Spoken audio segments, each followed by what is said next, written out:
এই যে পিচ্চি, তুমি কি ভেবেছো এই বিয়েটা করে তুমি আমার সব সম্পত্তি আর আমাকে কিনে নিয়েছো?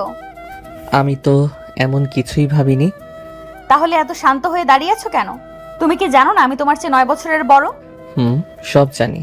তোমার কি একটু লজ্জা করলো না আমার বাবার দুর্বলতার সুযোগ নিয়ে আমাকে বিয়ে করতে?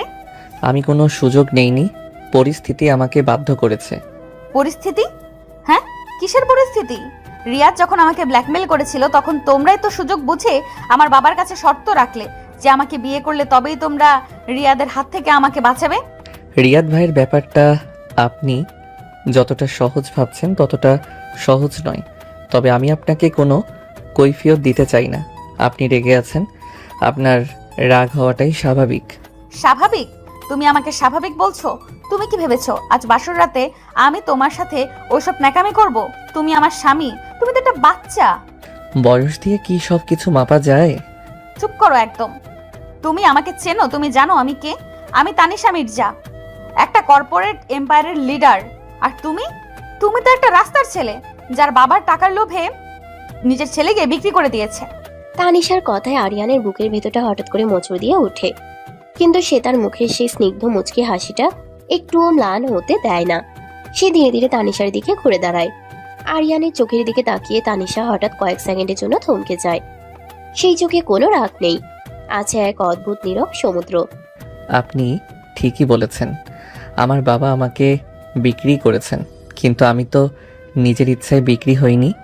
তুমি যদি লোভী নাই হতে তাহলে এই বিয়েতে রাজি হতে না। সব বিয়ের পেছনে লোভ থাকে না ম্যাম। কিছু বিয়ের পেছনে থাকে বাধ্যবাধকতা, আর কিছু বিয়ের পেছনে থাকে এমন কিছু কারণ যা বাইরে থেকে দেখা যায় না। আমাকে ম্যাম ডাকার কোনো দরকার নেই। আর শোনো, তুমি এই বিছানায় ঘুমাবে না, ওই সোফায় গিয়ে ঘুমাও। আমার তোমার মতো একটা পিচ্চি ছেলের ছোঁয়াও সহ্য হবে না। আপনার ভয় পাওয়ার কোনো কারণ নেই। আমি আপনার স্বামী হয়েছি ঠিকই, কিন্তু আপনার সম্মানের ওপর কখনো অধিকার ফলাতে আসব না। আপনার শরীর বা আপনার সম্পত্তির প্রতি আমার কোনো লোভ নেই। আমি তোমার কোনো কথা বিশ্বাস করি না। যাও এখান থেকে, সোফায় গিয়ে ঘুমাও। আরিয়ান কোনো প্রতিবাদ করে না। সে সোফার দিকে এগিয়ে যায়, কিন্তু সোফাটা ছোট হওয়ায় সেখানে তার লম্বা শরীরটা ঠিকমতো আটছে না। সে সোফা থেকে একটা পাতলা চাদর নিয়ে সোজা ফ্লোরে বিছিয়ে দেয়, তারপর ফ্লোরেই শুয়ে পড়ে। তানিশা অবাক হয়ে তার দিকে তাকিয়ে থাকে। তানিশা বলে ওঠে, তুমি ফ্লোরে শুয়ে পড়লে কেন? সোফায় জায়গা হচ্ছে না, ফ্লোরেই আমার অভ্যাস আছে। আপনি নিশ্চিন্তে ঘুমান। তুমি কি আমাকে ইমোশনাল ব্ল্যাকমেল করার চেষ্টা করছো? তুমি ফ্লোরে শুয়ে থাকবে আর কাল সকালে আমার বাবা মা এসে আমাকে বকা দেবে, তাই তো? আমি কাল সকালে ওঠার আগেই ফ্লোর থেকে উঠে পড়ব, কেউ কিছু জানবে না।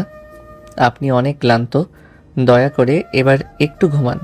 তুমি কি ভেবেছো আমি তোমার এই নীরবতার নাটকে গলে যাব? আমি কোনো নাটক করছি না, আমার সত্যি ফ্লোরে ঘুমানোর অভ্যাস আছে। তানিশা আর কিছু বলতে পারে না। তার বুকের ভেতর অদ্ভুত এক অস্থিরতা কাজ করতে শুরু করে। সে বিছানায় গিয়ে শুয়ে পড়ে, কিন্তু তার চোখে ঘুম আসে না। বারবার তার চোখ ফ্লোরে শুয়ে থাকা আরিয়ানের দিকে চলে যায়। ছেলেটা এত শান্ত কেন? তার কথা একটুও তো রাগলো না। তানিশার ভিতরে এক অদ্ভুত অপরাধ বোধের জন্ম নিতে থাকে, কিন্তু তার ইগো তাকে সেটা স্বীকার করতে দেয় না। রাত গভীর হতে থাকে। হঠাৎ ফ্লোর থেকে আরিয়ানের কাশির শব্দ ভেসে আসে। ফ্লোরটা বেশ ঠান্ডা। তানিশা উঠে বসে। হাই ছেলে, তোমার কি খুব ঠান্ডা লাগছে? না, ঠিক আছে, আপনি ঘুমান। মিথ্যা বলবে না, তুমি কাঁপছো। উঠে আসো, বিছানার ওই পাশে গিয়ে ঘুমাও। আরিয়ান চোখ খুলে তানিশার দিকে তাকায়। তার ঠোঁটে আবার সেই মিষ্টি হাসি। আপনার তো আমার ছোঁয়া সহ্য হবে না, আমি এখানেই ঠিক আছি। বেশি কথা বলো না, আমি যা বলছি তাই করো। তুমি কাল সকালে অসুস্থ হয়ে পড়লে সবাই আমাকেই দোষ দেবে।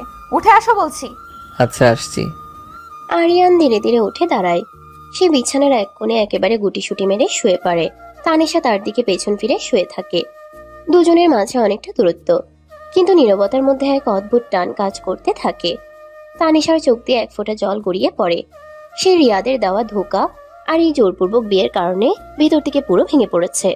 তার নীরব কান্নার শব্দ আরিয়ানের কানে পৌঁছায়। আরিয়ান চোখ খোলে। সে বুঝতে পারে তানিশা কাঁদছে। আরিয়ানের বুকের ভেতরটা কেমন যেন করে ওঠে। সে আস্তে করে বলে, আপনি কাঁদছেন?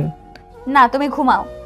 মানুষ যখন খুব কাঁদে তখন তার ভেতরের কষ্টগুলো চোখের জল হয়ে বেরিয়ে যায়, কিন্তু আপনার কষ্টগুলো তো আপনার ভেতরেই জমে আছে।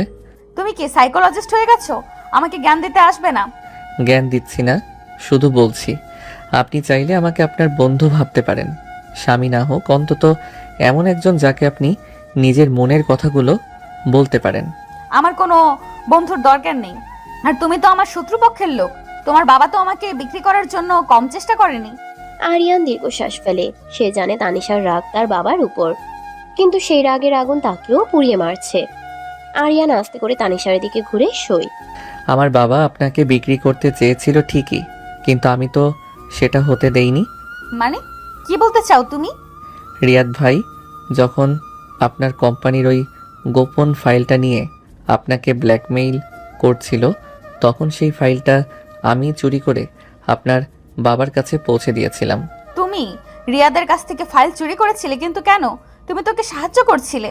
আমি রিয়াদ ভাইকে সাহায্য করিনি, আমি শুধু আপনার সম্মান বাঁচাতে চেয়েছিলাম। কারণ আমি জানি একটা মেয়ের সম্মান চলে গেলে তার কেমন লাগে। তুমি জানো? কিভাবে জানো? আমার নিজের মায়ের সাথে এমনটাই হয়েছিল। আরিয়ানের গলার স্বর হঠাৎ করে খুব ভারী হয়ে যায়। তার চোখের কোণে জল জমে ওঠে, কিন্তু সে খুব দ্রুত চোখের পাতা ফেলে সেটা লুকিয়ে ফেলে। তানিশা বাকরুদ্ধ হয়ে আরিয়ানের দিকে তাকিয়ে থাকে। যে ছেলেটিকে সে এতক্ষণ ধরে অপমান করছিল, তার ভিতরে এত গভীর একটা ক্ষত লুকিয়ে আছে সে বুঝতেই পারেনি। তানিশার হাতটা অজান্তে আরিয়ানের দিকে এগিয়ে যায়, কিন্তু আবার থেমে যায়। তোমার মা, তিনি কোথায় এখন? জানি না, আমি যখন খুব ছোট তখন তিনি আমাদেরকে ছেড়ে চলে যান। সমাজ তাকে খারাপ বলেছিল, আমার বাবা তাকে ঘর থেকে বের করে দিয়েছিল। তোমার সৎমা তোমাকে ভালোবাসে না? ভালোবাসার সংজ্ঞাটা আমার কাছে একটু অন্যরকম। তিনি আমাকে শাসন করেন, অবহেলা করেন। তবে এসব কথা এখন থাক। আপনার মন খারাপ, আপনি ঘুমানোর চেষ্টা করুন। তানিশার বুকের ভেতরটা কেমন যেন দুমড়ে মুচড়ে যায়। এই 19 বছরের একটা ছেলে এত কষ্ট নিয়ে কিভাবে এত শান্তভাবে কথা বলছে। তানিশার চোখের জল এবার আর বাধা মানে না। সে হু হু করে কেঁদে ওঠে। আরিয়ান ঘাবড়ে যায়। সে উঠে বসে। ম্যাম, কি হলো? আপনি কাঁদছেন কেন? আমার কথায় কি কষ্ট পেয়েছেন? আমি সরি। আমাকে ম্যাম ডাকবে না, আমার নাম তানিশা। আচ্ছা তানিশা, আপনি কাঁদবেন না প্লিজ। আপনার কান্না দেখলে আমার কেমন যেন লাগে। তানিশা হঠাৎ করে উঠে বসে আরিয়ানকে জড়িয়ে ধরে। আরিয়ান পুরো জমে যায়। তার শ্বাস আটকে যাওয়ার উপক্রম হয়। তানিশা আরিয়ানের বুকে মাথা রেখে বাচ্চাদের মতো করে কাঁদতে থাকে। আরিয়ান বুঝতে পারে না সে কি করবে। তার হাত দুটো শূন্যে ভাসতে থাকে। কিছুক্ষণ পর সে খুব সাবধানে তার একটা হাত তানিশার মাথার উপর রাখে। শান্ত হন, আমি আছি তো। কেউ আপনার কোনো ক্ষতি করতে পারবে না। আমি রিয়াদকে আপনার ছায়াও ছুতে দেব না। সবাই আমাকে ধোকা দিয়েছে আরিয়ান। রিয়াদ আমাকে ভালোবাসার নাম করে আমার কোম্পানির ডিল চুরি করতে চেয়েছিল। আমার চাচা ওর সাথে হাত মিলিয়েছে। আমি কাকে বিশ্বাস করব? কাউকে বিশ্বাস করতে হবে না।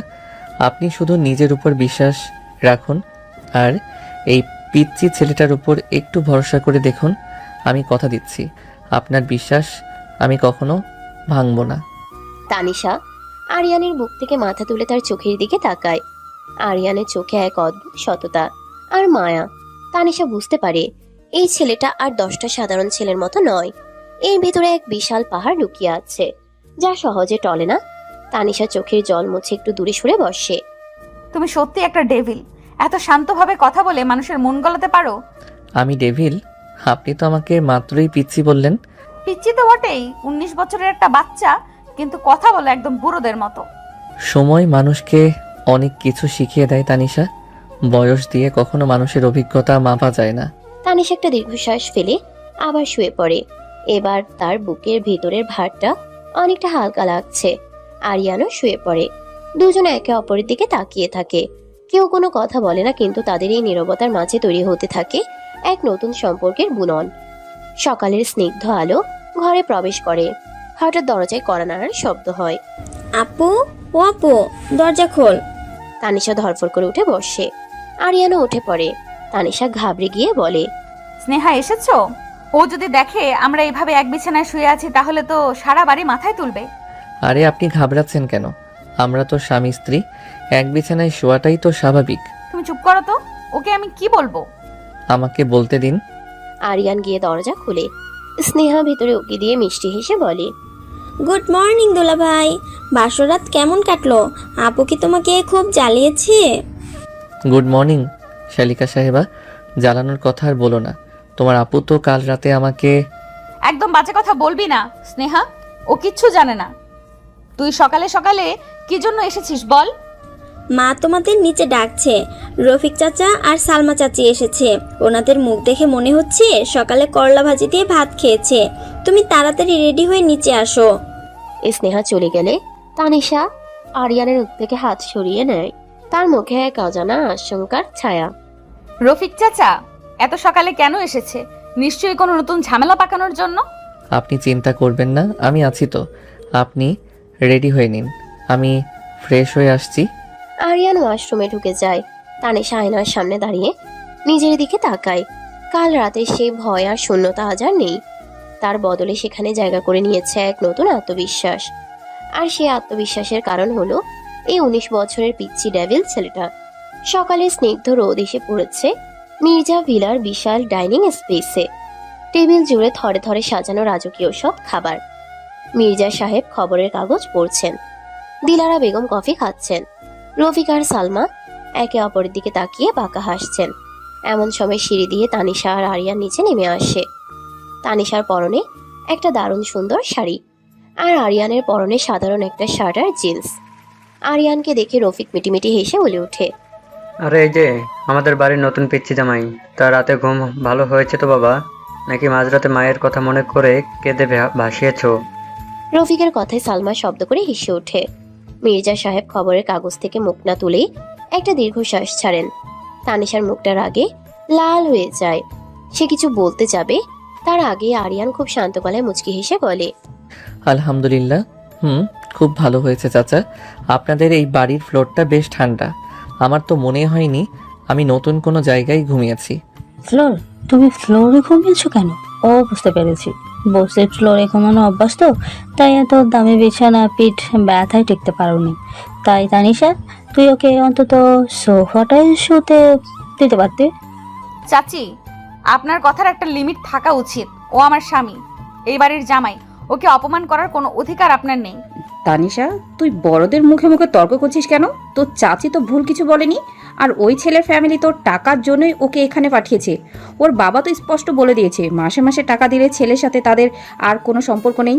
দিলারা বেগমের কথায় আরিয়ানের বুকের ভেতরটা যেন কেউ ধারালো ছুরি দিয়ে ছিঁড়ে দেয়। নিজের বাবার এমন লোভী রূপ সবার সামনে এভাবে উঠে আসে তার খুব কষ্ট হয়, কিন্তু সে তার মুখের হাসিটা একটুও ম্লান হতে দেয় না। সে ধীর পায়ে টেবিলের কাছে এসে একটা চেয়ার টেনে বসে। তানিশা আরিয়ানের দিকে তাকিয়ে দেখে ছেলেটার চোখে কোনো রাগ নেই, কিন্তু একটা চাপা কষ্ট আছে। তানিশার বুকটা কেমন যেন খা খা করে ওঠে। শাশুড়ি আম্মা ঠিকই বলেছেন, আমার বাবা টাকার কাছে আমাকে বিক্রি করে দিয়েছেন, কিন্তু আপনারা তো আর আমাকে কিনে নেননি। আপনারা আমাকে আশ্রয় দিয়েছেন, তার জন্য আমি আপনাদের কাছে চিরকৃতজ্ঞ। তোমার এই সাধু সাজার নাটক আমার মোটেও পছন্দ হচ্ছে না আরিয়ান। আমি শুধু আমার মেয়ে জেদ আর রিয়াদের ব্ল্যাকমেলের হাত থেকে বাঁচার জন্য এই বিয়েতে রাজি হয়েছি। তুমি যেন কখনো ভেবো না তুমি এই মির্জা কোম্পানির কানা করিও পাবে। হ্যাঁ, আমি তো কাদা করেও চাইনি বাবা, আমি শুধু আপনার মেয়ের সম্মান বাঁচাতে চেয়েছিলাম। আর আপনি নিশ্চিন্ত থাকুন, আমার পড়ালেখা শেষ হলে আমি নিজের পায়ে দাঁড়াবো। আপনাদের এক পয়সাও আমার লাগবে না। হ্যাঁ হ্যাঁ, শুনলেন ভাইজান? 19 বছরের একটা বাচ্চা ছেলে যার কলেজের বেতন দেওয়ার মুরুদ নেই, সে নাকি নিজের পায়ে দাঁড়াবে। আরে বাবা, তুমি তো এখন তানিশার টাকায় খাবে, তানিশার টাকায় পড়বে। তুমি তো একটা ঘর জামাই। রফিকের কথা শেষ হওয়ার আগেই তানিশা সজোরে টেবিলের উপর হাত দিয়ে বাড়ি মারে। টেবিলে থাকা প্লেট আর গ্লাসগুলো ঝনঝন করে ওঠে। রফিক চমকে তানিশার দিকে তাকায়। এনাফ! অনেকক্ষণ ধরে আমি সবার কথা সহ্য করছি। আরিয়ান আমার স্বামী, ওর দায়িত্ব আমার। আমি ওকে টাকা দেবো নাকি ও নিজে আয় করবে সেটা আমাদের পার্সোনাল ব্যাপার। চাচা, আপনি দয়া করে আপনি নিজের চরকায় তেল দিন। দেখছো ভাইজান, একটা রাস্তার ছেলের জন্য তানিশা আমাদের কিভাবে অপমান করছে। কাল বিয়ে হয়েছে আর আজকে স্বামীকে মাথায় তুলে যাচ্ছে। আমি কাউকে মাথায় তুলছি না চাচি, আমি শুধু... তানিশা কথা শেষ করতে পারে না। টেবিলের নিচে আরিয়ান খুব শক্ত করে তানিশার হাতটা চেপে ধরে। তানিশা চমকে আরিয়ানের দিকে তাকায়। আরিয়ান চোখের ইশারায় তাকে শান্ত হতে বলে। তানিশা বুঝতে পারে আরিয়ান চাইছে না তার জন্য তানিশা পরিবারের সাথে ঝগড়া করুক। আরিয়ানের এই নীরব আত্মত্যাগ তানিশার ভিতরের জমে থাকা পাথরটাকে গলিয়ে দিতে শুরু করে। তানিশা, তুমি বসে খাবারটা খেয়ে নাও। তোমার তো অফিসে যাওয়ার সময় হয়ে যাচ্ছে। আর রহিম চাচা, আমাকে কি একটু চা দেওয়া যাবে? জি ছোট জামাইবাবু, আমি এখনই নিয়ে আসছি। রহিম চাচা আরিয়ানকে খুব স্নেহ করেন। তিনি তাড়াতাড়ি করে 1 কাপ চা এনে আরিয়ানের সামনে রাখেন। আরিয়ান খুব তৃপ্তি নিয়ে চা খেতে শুরু করে, যেন এই বাড়িতে কিছুই হয়নি। তার এই নির্লিপ্ততা দেখে রফিক আর সালমার আগে গজগজ করতে করতে উঠে চলে যায়। মির্জা সাহেবও কোনো কথা না বলে উঠে চলে যান। ডাইনিং টেবিলে শুধু তানিশা আর আরিয়ান বসে থাকে। তানিশার চোখ দিয়ে টপ টপ করে পানি পড়তে থাকে। আপনি কাঁদছেন কেন? এই নিন, টিস্যু নিন। তুমি এত অপমান কিভাবে সহ্য করো আরিয়ান? ওরা তোমাকে এত কথা শোনালো, তুমি একটা কথার কড়া জবাব দিলে না। তোমার কি একটুও রাগ হয় না? রাগ করে কি হবে তানিশা? যাদের মন ছোট তাদের কথায় কষ্ট পেতে নেই। আর আমি যদি রেগে গিয়ে ওদের অপমান করি, তাহলে ওদের আর আমার মাঝে পার্থক্য কি রইল? কিন্তু আমি তো সহ্য করতে পারছি না। আমি তোমাকে জোর করে এই বিষাক্ত পরিবেশের মধ্যে নিয়ে এসেছি। আমার খুব অপরাধ বোধ হচ্ছে। আপনি কোনো অপরাধ করেননি, আর এই পরিবেশটাকে আমি বিষাক্ত মনে করি না। আপনি আছেন না আমার সাথে, আপনার ওইটুকু সমর্থনই তো আমার জন্য অনেক বড় ঢাল।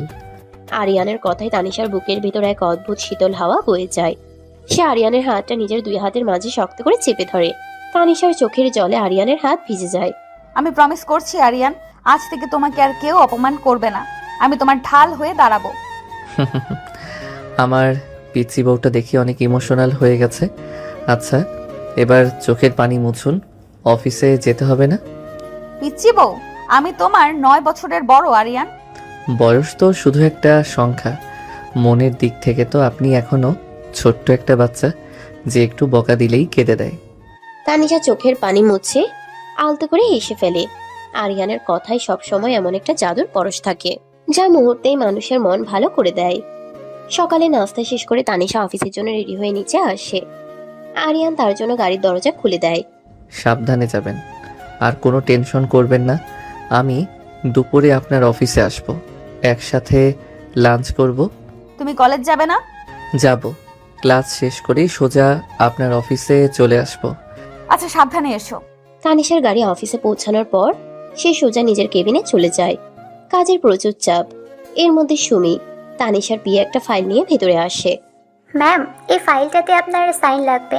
আর বাইরে মিস্টার রিয়াদ এসেছেন, তিনি আপনার সাথে দেখা করতে চান। রিয়াদ? ওর সাহস কি করে হয় আমার অফিসে আসার? ওকে বলে দাও আমি কোনো কথা বলতে চাই না। তানিশার কথা শেষ করার আগেই রিয়াদ জোর করে কেবিনের ভেতরে ঢুকে পড়ে। তার মুখে একটা কুৎসিত হাসি। এত রাগ কেন ম্যাম? আমি তো শুধু নতুন বিবাহিত জীবনে শুভেচ্ছা জানাতে এসেছিলাম। সুমি, তুমি বাইরে যাও। আর রিয়াদ, তুমি ঠিক 2 মিনিটের মধ্যে আমার অফিস থেকে বের হবে, নইলে আমি সিকিউরিটি ডাকতে বাধ্য হব। সুমি মাথা নিচু করে বাইরে চলে যায়। রিয়াদ দরজাটা ভিতর থেকে লক করে দেয়। তানিশা ঘাবড়ে যায়, কিন্তু বাইরে সেটা প্রকাশ করে না। সিকিউরিটি ডাকবে? ডাকো, কিন্তু তার আগে আমার কয়েকটা কথার জবাব দিয়ে যাও। তুমি ভেবেছো 19 বছরের একটা দুধের বাচ্চাকে বিয়ে করে তুমি আমার হাত থেকে বেঁচে যাবে? মুখ সামলে কথা বলো রিয়াদ। আরিয়ান আমার স্বামী, আর ওর সম্পর্কে একটা বাজে কথা বললে আমি তোমার জিভ টেনে ছিঁড়ে ফেলবো। স্বামী? শ্যা, ওই পিচ্চি ছেলেটা তোমার স্বামী? ও তোমাকে কি সুখ দিবে তানিশা? ও তো নিজের প্যান্টের ফেল ঠিক মতো বাঁধতে পারে না। তুমি তো একটা পরিণত নারী, ওই বাচ্চার সাথে রাতে তোমার সময় কাটে কিভাবে? রিয়াদের এই নোংরা কথায় তানিশার মাথায় রাগ দপদপ করে ওঠে। সে সজোরে একটা থাপ্পড় বসিয়ে দেয় রিয়াদের গালে। রিয়াদ থাপ্পড় খেয়ে হিংস্র হয়ে ওঠে। সে তানিশার 2 হাত শক্ত করে চেপে ধরে তাকে দেয়ালের সাথে চেপে ধরে। তোমার এত বড় সাহস, তুমি আমার গায়ে হাত তোলো? তুমি জানো না আমি কে? আমি চাইলে আজকেই তোমার ওই পিচ্চি স্বামীকে রাস্তা থেকে গায়েব করে দিতে পারি। ছাড়ো আমাকে, জানোয়ার কোথাকার, আমাকে ছাড়ো। তানিশা প্রচন্ড ভয়ে কাঁপতে থাকে। সে নিজের সর্বশক্তি দিয়ে রিয়াদকে ধাক্কা দেওয়ার চেষ্টা করে, কিন্তু রিয়াদের গায়ে জোরের কাছে সে পেরে ওঠে না। রিয়াদ তানিশার মুখের খুব কাছে এসে নোংরাভাবে হাসতে থাকে। ঠিক সেই মুহূর্তেই কেবিনের দরজা সজোরে লাথি মেরে ভেঙে ফেলা হয়। রিয়াদ চমকে পেছনে তাকায়। দরজার সামনে দাঁড়িয়ে আছে আরিয়ান। তার চুল এলোমেলো, শার্টের হাতা গোটানো, চোখের সেই শান্ত সমুদ্র আজ এক ভয়ঙ্কর সুনামিতে রূপ নিয়েছে। আরিয়ানের চেহারায় এমন এক অন্ধকার নেমে এসেছে, যা দেখলে যে কারোর রক্ত হিম হয়ে যাবে। আমার স্ত্রীর হাতটা ছাড়ুন রিয়াদ সাহেব, নইলে আজ এই কেবিন থেকে আপনার লাশ বের হবে। রিয়াদ আরিয়ানের এই রূপ দেখে প্রথমে একটু ঘাবড়ে গেলেও পরে আবার তার ছেলে হাসি হাসে। সে তানিশাকে ছেড়ে দিয়ে আরিয়ানের দিকে এগিয়ে যায়। আরে পিচ্ছি, তুই এখানে কি করিস? স্কুল ছুটি হয়ে গেছে, যা গিয়ে ফিটার খা। বড়দের মাঝে কথা বলতে আসবি না। আমি শেষবারের মতো বলছি, রিয়াদ সাহেব, আপনার নোংরা মুখটা বন্ধ করুন আর তানিশার কাছে ক্ষমা চান। ক্ষমা? আমি ওর কাছে ক্ষমা চাইব? তুই জানিস আমি তোকে এক থাপ্পড় দিলেই তুই কোথায় গিয়ে পড়বি? রিয়াদ সজোরে আরিয়ানের কলার চেপে ধরে। তানিশা ভয়ে চিৎকার করে ওঠে। আরিয়ান, রিয়াদ, ওকে ছেড়ে দাও প্লিজ, ওকে মেরো না। তানিশার চিৎকার শুনে আরিয়ানের ঠোঁটের কোণে একটা শীতল ভয়ঙ্কর হাসি ফুটে ওঠে। সে রিয়াদের হাতের উপর নিজের হাত রাখে, তারপর রিয়াদের কবজি ধরে এমন জোরে একটা মোচড় দেয় যে রিয়াদ যন্ত্রণায় চিৎকার করে ওঠে। হাত স্যার, শুয়োরের বাচ্চা, আমার হাত ভেঙে যাবে। আমি তোকে বলেছিলাম না, আমার স্ত্রীর দিকে চোখ তুলে তাকালে আমি চোখ উপড়ে নেব। আজ তুই ওর গায়ে হাত দিয়েছিস, আজ তোর এই হাত আমি আস্ত রাখবো না। আরিয়ান রিয়াদের কবজি আরো জোরে মুচড়ে ধরে, তাকে ফ্লোরে হাঁটু গেড়ে বসিয়ে দেয়। রিয়াদ ব্যথায় কুকড়ে যায়। আরিয়ান তার বুকের উপর সজোরে একটা লাথি মারে। রিয়াদ ছিটকে গিয়ে গাছের টেবিলের উপর পড়ে। কাঁচ ভেঙে চুরমার হয়ে যায়। রিয়াদের কপাল কেটে রক্ত বের হতে থাকে। আরিয়ান ধীর পায়ে রিয়াদের দিকে এগিয়ে যায়। তার প্রতিটা পদক্ষেপে যেন মৃত্যু ভয় লুকিয়ে আছে। তুই ভেবেছিলি আমি একটা 19 বছরের বাচ্চা, তুই ভেবেছিলি আমি দুর্বল। শোন রিয়াদ, যারা শান্ত থাকে তাদের রাগের আগুনটা সবচেয়ে বেশি ভয়ঙ্কর হয়। আজ তুই সেই আগুনে হাত দিয়েছিস। আমাকে ছেড়ে দে, আমাকে মাফ করে দে। আমি আর কোনোদিন তানিশার ধারের কাছে আসবো না। মাফ তো তোকে আমি আজ করব না। আজ তোকে আমি এমন শিক্ষা দেব যে তুই কোনোদিন কোনো মেয়ের দিকে তাকানোর সাহস পাবি না। আরিয়ান রিয়াদের কলার ধরে তাকে শূন্যে তুলে ধরে। রিয়াদ ভয়ে কাঁপতে থাকে। আরিয়ান তার মুখে পরপর কয়েকটা ভয়ঙ্কর ঘুষি বসিয়ে দেয়। রিয়াদের নাক মুখ দিয়ে অঝরে রক্ত পড়তে থাকে। তানিশা এক কোণে দাঁড়িয়ে থরথর করে কাঁপছে। সে বিশ্বাসই করতে পারছে না যে এই সেই আরিয়ান, যে আজ সকালে এত অপমান সহ্য করেও হাসি মুখে ছিল। এই ছেলেটার ভেতরে এত ভয়ঙ্কর একটা ডেভিল লুকিয়ে আছে, সেটা তানিশা স্বপ্নেও ভাবেনি। আরিয়ান, প্লিজ ছেড়ে দাও ওকে, ও মরে যাবে। আরিয়ান প্লিজ। তানিশার কাঁপা কাঁপা গলা শুনে আরিয়ানের হাতের মুঠি হালকা হয়ে যায়। সে রিয়াদকে ফ্লোরে ছুঁড়ে ফেলে দেয়। রিয়াদ যন্ত্রণায় কাতরাতে থাকে। আরিয়ান তার দিকে একটা টিস্যু বক্স ছুঁড়ে মারে। রক্ত মুছে সোজা বেরিয়ে যায় এখান থেকে। আর যদি কোনোদিন তানিশার ছায়াও মারানোর চেষ্টা করিস তাহলে তোর লাশও কেউ খুঁজে পাবে না। যা। রিয়াদ কোনো মতে উঠে কাঁপতে কাঁপতে কেবিন থেকে বেরিয়ে যায়। পুরো কেবিনে পিনপতন নীরবতা। আরিয়ান ধীরে ধীরে তানিশার দিকে ঘোরে। তার মুখের সেই ভয়ঙ্কর অন্ধকারটা নিমিষেই কেটে যায়। চোখের দৃষ্টি আবার আগের মতো শান্ত আর মায়াবী হয়ে ওঠে। সে ধীর পায়ে তানিশার কাছে এসে দাঁড়ায়। আপনি ভয় পেয়েছেন তানিশা? আমি সরি, আমি আসলে নিজেকে কন্ট্রোল করতে পারিনি। তানিশার কোনো কথাই বলতে পারে না। তার চোখে পানি টলমল করছে। সে হঠাৎ করে আরিয়ানের বুকে আঁচড়ে পড়ে তাকে শক্ত করে জড়িয়ে ধরে। আরিয়ানের বুকের ভেতরটা যেন এক মুহূর্তে শান্ত হয়ে যায়। সে তার দুই হাত দিয়ে তানিশাকে আলতো করে জড়িয়ে ধরে। তুমি এমন কেন আরিয়ান? তুমি এত ভালো কেন? তুমি নিজে অপমান সহ্য করতে পারো, কিন্তু আমার গায়ে একটা আঁচড় লাগলে তুমি ডেভিল হয়ে যাও। কেন করো এসব? কারণ আপনি আমার স্ত্রী, আমার সম্মান, আমার অস্তিত্ব। আপনাকে কেউ আঘাত করলে আমি তো চুপ করে থাকতে পারি না। আমি খুব ভয় পেয়ে গেছিলাম আরিয়ান। আমি ভেবেছিলাম ও আজ আমার... শান্ত হন, আমি তো চলে এসেছি। আমি থাকতে কেউ আপনার কোনো ক্ষতি করতে পারবে না। তানিশা আরিয়ানের বুকে মাথা রেখে ফুপিয়ে কাঁদতে থাকে। তবে এই কান্না ভয়ের নয়, এই কান্না পরম আশ্রয়ের। আজ তানিশা বুঝতে পারছে বয়স কখনো মানুষকে স্বামী হিসেবে যোগ্য করে না। যোগ্য করে তার ভালোবাসা, তার সম্মানবোধ আর তার রক্ষা করার ক্ষমতা। আরিয়ান তানিশার মাথায় আলতো করে হাত বুলিয়ে দেয়। কাঁদবেন না প্লিজ। আপনার চোখের পানি দেখলে আমার বুকের ভেতরটা কেমন যেন জ্বলে ওঠে। আপনি তো কর্পোরেট লিডার তানিশা মির্জা, আপনাকে শক্ত হতে হবে। আমি কর্পোরেট লিডার হতে চাই না আরিয়ান। আমি শুধু তোমার ওই ছোট্ট বউটা হয়ে থাকতে চাই, যাকে তুমি সব বিপদ থেকে আগলে রাখবে। তানিশার কথায় আরিয়ান চমকে ওঠে। তার ঠোঁটের কোণে একটা মিষ্টি হাসি ফুটে ওঠে। সে তানিশার মুখটা দুই হাতে তুলে ধরে কপালের উপর আলতো করে একটা চুমু খায়। তানিশার পুরো শরীর এক অজানা শিহরণে কেঁপে ওঠে। সে চোখ বন্ধ করে নেয়। আরিয়ানের এই পবিত্র স্পর্শে তানিশার ভেতরে সব কষ্ট, সব ক্লান্তি যেন এক নিমিষেই দূর হয়ে যায়। আমি আজীবন আপনাকে এভাবে আগলে রাখবো তানিশা। এই পিচ্চি ডেভিল বরের ওপর আপনি চোখ বন্ধ করে ভরসা করতে পারেন। তানিশা হাসি মুখে আরিয়ানের বুকে মাথা রাখে। বাইরের জগৎ, ষড়যন্ত্র, অপমান সবকিছু যেন এই এক মুহূর্তে তুচ্ছ হয়ে যায়। দুজনের নীরবতার মাঝে শুরু হয় এক নতুন অনুভূতির পদচারণা। তবে তারা জানে না এই ভালোবাসার পথে সামনে আরো কত ভয়ঙ্কর ঝড় অপেক্ষা করছে। সকালের স্নিগ্ধ রোদ তানিশার মুখে এসে পড়তেই সে ধীরে ধীরে চোখ মেলে তাকালো। গত রাতের ভয়ঙ্কর ঘটনার পর আরিয়ানের বুকে মাথা রেখে কখন যে ঘুমিয়ে পড়েছিল সে তার নিজেরও মনে নেই। চোখ খুলেই সে দেখলো আরিয়ান তার পাশে নেই। তানিশা ধরফর করে উঠে বসলো। বিছানার এক পাশে আরিয়ানের ফ্লোরে পাতা বিছানাটাও গুছিয়ে রাখা। তানিশা ওয়াশরুমের দিকে তাকাতেই দেখলো আরিয়ান ভেজা চুলে তোয়ালে দিয়ে মাথা মুছতে মুছতে বেরিয়ে আসছে। তার পরনে একটা সাদা টি শার্ট আর কালো জিন্স। ভেজা চুলে তাকে অসম্ভব মায়াবী আর আকর্ষণীয় লাগছে। তুমি কখন উঠলে? আমাকে ডাকোনি কেন? Good morning Tanisha. আপনি এত শান্তিতে ঘুমাচ্ছিলেন যে ডাকতে ইচ্ছে করেনি। কালকের ধকলটা তো কম যায়নি আপনার উপর দিয়ে। তাই বলে আমাকে না ডেকেই তুমি রেডি হয়ে গেলে? তোমার কলেজ আছে না আজ? কলেজে তো যেতেই হবে, তবে তার আগে আপনাকে একটা জিনিস দেওয়ার ছিল। কি জিনিস? আরিয়ান মুচকি এসে নিজের পকেট থেকে একটা ছোট্ট টিস্যু বক্স বের করলো। বক্সটা খুলে তানিশার দিকে এগিয়ে দিল। ভিতরে একটা সুন্দর রূপার পায়েল। তানিশা অবাক হয়ে পায়েলটার দিকে তাকিয়ে রইল। এটা কি আরিয়ান? তুমি এটা কেন এনেছো? কাল রাস্তা দিয়ে আসার সময় দেখলাম এক বয়স্ক লোক এই পাইলগুলো বিক্রি করছে। আমার পকেটে খুব বেশি টাকা ছিল না, জমানো সামান্য কিছু টাকা দিয়ে এটাই আপনার জন্য কিনলাম। জানি আপনার ওই দামি দামি ডায়মন্ডের গয়নার কাছে এটা কিছুই না, তবুও। চুপ করো একদম। কে বলেছে এটা কিছুই না?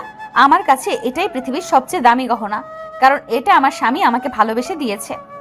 ভালোবেসে? আমি তো বলিনি আমি আপনাকে ভালোবেসে দিয়েছি। আমি তো শুধু আপনার পায়ে পরানোর জন্য এনেছি। ও আচ্ছা, তাহলে তো আমি এটা পরবো না। তুমি নিজে পরিয়ে দিলে তবেই পরবো। আরিয়ান একটা স্নিগ্ধ হাসি দিয়ে তানিশার পায়ের কাছে বিছানায় হাঁটু গেড়ে বসলো। তানিশার পা দুটো পরম যত্নে নিজের কোলের উপরে তুলে নিল। তানিশার পুরো শরীরে একটা বিদ্যুৎ খেলে গেল। আরিয়ান খুব সাবধানে পায়েলটা তানিশার ডান পায়ে পরিয়ে দিল। পায়েলের টুংটাং শব্দে পুরো ঘরটা যেন এক অদ্ভুত রোমান্টিকতায় ভরে উঠল। পায়েলটা আপনাকে বেশ মানিয়েছে। এবার কিন্তু আপনাকে রেডি হতে হবে, অফিসে যেতে হবে না? অফিসে আজ একটু দেরিতে যাব। আগে আমি তোমাকে কলেজে ড্রপ করে দিয়ে আসবো। আমাকে ড্রপ করতে হবে না, আমি বাসে করেই চলে যেতে পারবো। আপনার কষ্ট করার দরকার নেই। কোনো কথা শুনবো না আমি আমার স্বামীকে তার কলেজে নামিয়ে দিয়ে আসবো। এতে কষ্টের কি আছে? তুমি ওয়েট করো, আমি রেডি হয়ে আসছি। তানিশা দ্রুত রেডি হয়ে নিল। ডাইনিং টেবিলে আজ কেউ কোনো বাজে কথা বলার সাহস পেল না, কারণ তানিশার চোখে সেই কড়া দৃষ্টি আর আরিয়ানের নীরব গাম্ভীর্য রফিক আর সালমা চাচিকে চুপ থাকতে বাধ্য করলো। তানিশা আরিয়ানকে নিয়ে গাড়িতে উঠলো। আরিয়ান, একটা কথা জিজ্ঞেস করব? বলুন। তুমি কলেজে কোনো মেয়ের সাথে কথা বলো না তো? কোনো গার্লফ্রেন্ড বা ওরকম কেউ নেই তো তোমার? গার্লফ্রেন্ড আমার? আমি তো সারাদিন পড়া আর পার্ট টাইম কাজ নিয়ে ব্যস্ত থাকতাম, মেয়েদের দিকে তাকানোর সময় কোথায়? তা ঠিক, কিন্তু এখন তো তুমি বিবাহিত আর তুমি দেখতেও বেশ কিউট। কলেজের কোনো মেয়ে যদি তোমার দিকে লাইন মারে তাহলে কিন্তু আমি ওর চোখ উপড়ে ফেলবো, বলে দিলাম। বাবা, আমার পিচ্ছি বউটা দেখি অনেক পজিটিভ হয়ে গেছে। চিন্তা করবেন না, আমার চোখ শুধু আপনার দিকেই থাকবে। কলেজের গেটে এসে গাড়ি থামতেই আরিয়ান নেমে পড়লো। তানিশা জানালা দিয়ে আরিয়ানের দিকে তাকিয়ে একটা ফ্লাইং কিস ছুড়ে দিল। আরিয়ান আশেপাশে তাকিয়ে লজ্জায় লাল হয়ে গেল এবং দ্রুত হেঁটে ক্যাম্পাসের ভেতরে ঢুকে গেল। তানিশা হাসতে হাসতে গাড়ি ঘোরালো। কিন্তু তার মনে হলো আজ দুপুরে আরিয়ানকে সারপ্রাইজ দিলে কেমন হয়। ক্যাম্পাসের ভেতরে নাবিল এসে আরিয়ানের কাঁধে হাত রাখলো। কিরে দোষ, আজ তোকে একদম অন্যরকম লাগছে। মুখে একটা অদ্ভুত গ্লো। বিবাহিত জীবনের প্রভাব নাকি? চুপ কর তো নাবিল, বেশি বকিস না। চল ক্লাসে যাই। আরে চল, তবে একটা কথা বলে রাখি, তোর ওই বয়স্ক বউ কিন্তু তোকে বেশি দিন শান্তিতে থাকতে দেবে না। বড়লোকের মেয়ে, তার উপর তোর সে 9 বছরের বড় ভাই। তুই তো ফেসে গেছিস। নাবিল, তানিশাকে নিয়ে একটা বাজে কথাও বলবি না। ও আমার স্ত্রী আর আমি ওকে সম্মান করি। বয়সের পার্থক্যটা আমাদের সম্পর্কে কোনো বাধা নয়। আচ্ছা বাবা, সরি, আমি তো এমনি মজা করছিলাম। ওই দেখ, মিমি আসছে, তোর জন্য পাগল একটা মেয়ে। মিমি আরিয়ানের ক্লাসের সবচেয়ে সুন্দরী এবং বড়লোক ঘরের অহংকারী মেয়ে। সে অনেকদিন ধরে আরিয়ানকে পছন্দ করে, কিন্তু আরিয়ান তাকে সবসময় এড়িয়ে চলে। মিমি আজ ইচ্ছে করে একটা শর্ট ড্রেস পরে আরিয়ানের সামনে এসে দাঁড়ালো। হাই আরিয়ান, কেমন আছো? আলহামদুলিল্লাহ ভালো। তুমি তো আজকাল আমাকে একদম পাত্তাই দাও না, আমার মেসেজগুলো রিপ্লাই করো না, সমস্যা কি তোমার? আমি একটু ব্যস্ত ছিলাম মিমি, আর আমার মেসেজ চেক করার সময় হয় না। তুমি কিছু বলবে? হ্যাঁ, আমার ওই অ্যাসাইনমেন্টটা একটু বুঝিয়ে দেবে? আমি কিছুতেই বুঝতে পারছি না। আমি তো এখন ক্লাসে যাচ্ছি, তুই অন্য কারো কাছ থেকে বুঝে নিও। আরিয়ান পাশ কাটিয়ে চলে যেতে চাইলে মিমি ইচ্ছে করেই হোঁচট খাওয়ার ভান করে আরিয়ানের গায়ের উপরে পড়ে যায়। মিমির হাতের কফির কাপটা আরিয়ানের শার্টের উপরে ছলকে পড়ে। আরিয়ান দ্রুত মিমিকে ধরে ফেলে যাতে সে মাটিতে না পড়ে যায়। Oh God, I am so sorry Aryan, আমি আসলে ব্যালেন্স হারিয়ে ফেলেছিলাম। তোমার শার্ট তো পুরো নষ্ট হয়ে গেল। It's okay. তুমি ঠিক আছো তো? হ্যাঁ, আমি ঠিক আছি, কিন্তু তোমার শার্ট, দাঁড়াও আমি পরিষ্কার করে দিচ্ছি। মিমি তার ব্যাগ থেকে টিস্যু বের করে আরিয়ানের বুকের কাছে শার্টটা মুছতে শুরু করে। আরিয়ান অস্বস্তিতে পিছিয়ে যেতে চায়, কিন্তু মিমি জোর করে তার শার্টের বোতামের কাছে হাত দিয়ে টিস্যু ঘষতে থাকে। মিমির মুখটা আরিয়ানের বুকের খুব কাছে। ঠিক সেই মুহূর্তে কলেজের গেট দিয়ে তানিশা ভিতরে প্রবেশ করে। তানিশা নিজের হাতে রান্না করা খাবার নিয়ে এসেছিল আরিয়ানকে সারপ্রাইজ দেওয়ার জন্য, কিন্তু দূর থেকে এই দৃশ্য দেখে তানিশার পায়ের তলার মাটি যেন সরে যায়। এটা এটা কি দেখছি আমি? তানিশা জমে যায়। তার মনে হতে থাকে মিমি আর আরিয়ানকে একসাথে কত সুন্দর মানিয়েছে। মিমি তরুণী আরিয়ানের বয়সী, ওদের দুজনের বয়সের কোনো পার্থক্য নেই। আরিয়ান তো মিমির সাথে হাসি মুখে কথা বলছে। দূর থেকে আরিয়ানের অস্বস্তিটা তানিশার চোখে পড়ে না। তানিশার বুকের ভেতরটা হু হু করে ওঠে। তার মনে পড়ে যায় রিয়াদের সেই কথাগুলো। ওই পিচ্চি ছেলেটা তোমাকে কি সুখ দেবে তানিশা? তুমি তো একটা বয়স্কা নারী। মিমি, তুই ইচ্ছা করে ওর গায়ে কফি ফেলেছিলিস তাই না? দূরে সর, ও বিবাহিত ছেলে। বিবাহিত? হোয়াট? আরিয়ান, তুমি বিয়ে করেছো? কাকে? মিমি, তুমি একটু দূরে দাঁড়াও, আমার শার্ট আমি নিজেই পরিষ্কার করে নিতে পারবো। আরিয়ান মিমিকে সরিয়ে দিয়ে গেটের দিকে তাকাতেই দেখে তানিশা দাঁড়িয়ে আছে। তানিশার চোখে জল। আরিয়ান চমকে ওঠে। সে তানিশা বলে ডাক দিতেই তানিশা হাতে টিফিন বক্সটা একটা বেঞ্চের উপর রেখে দ্রুত ঘুরে দৌড়াতে শুরু করে। তানিশা, তানিশা দাঁড়ান, আপনি ভুল বুঝছেন। আরিয়ান তানিশার পিছু পিছু দৌড়ায়, কিন্তু তানিশা দ্রুত নিজের গাড়িতে উঠে স্টার্ট দেয়। গাড়িটা চোখের পলকেই সেখান থেকে বেরিয়ে যায়।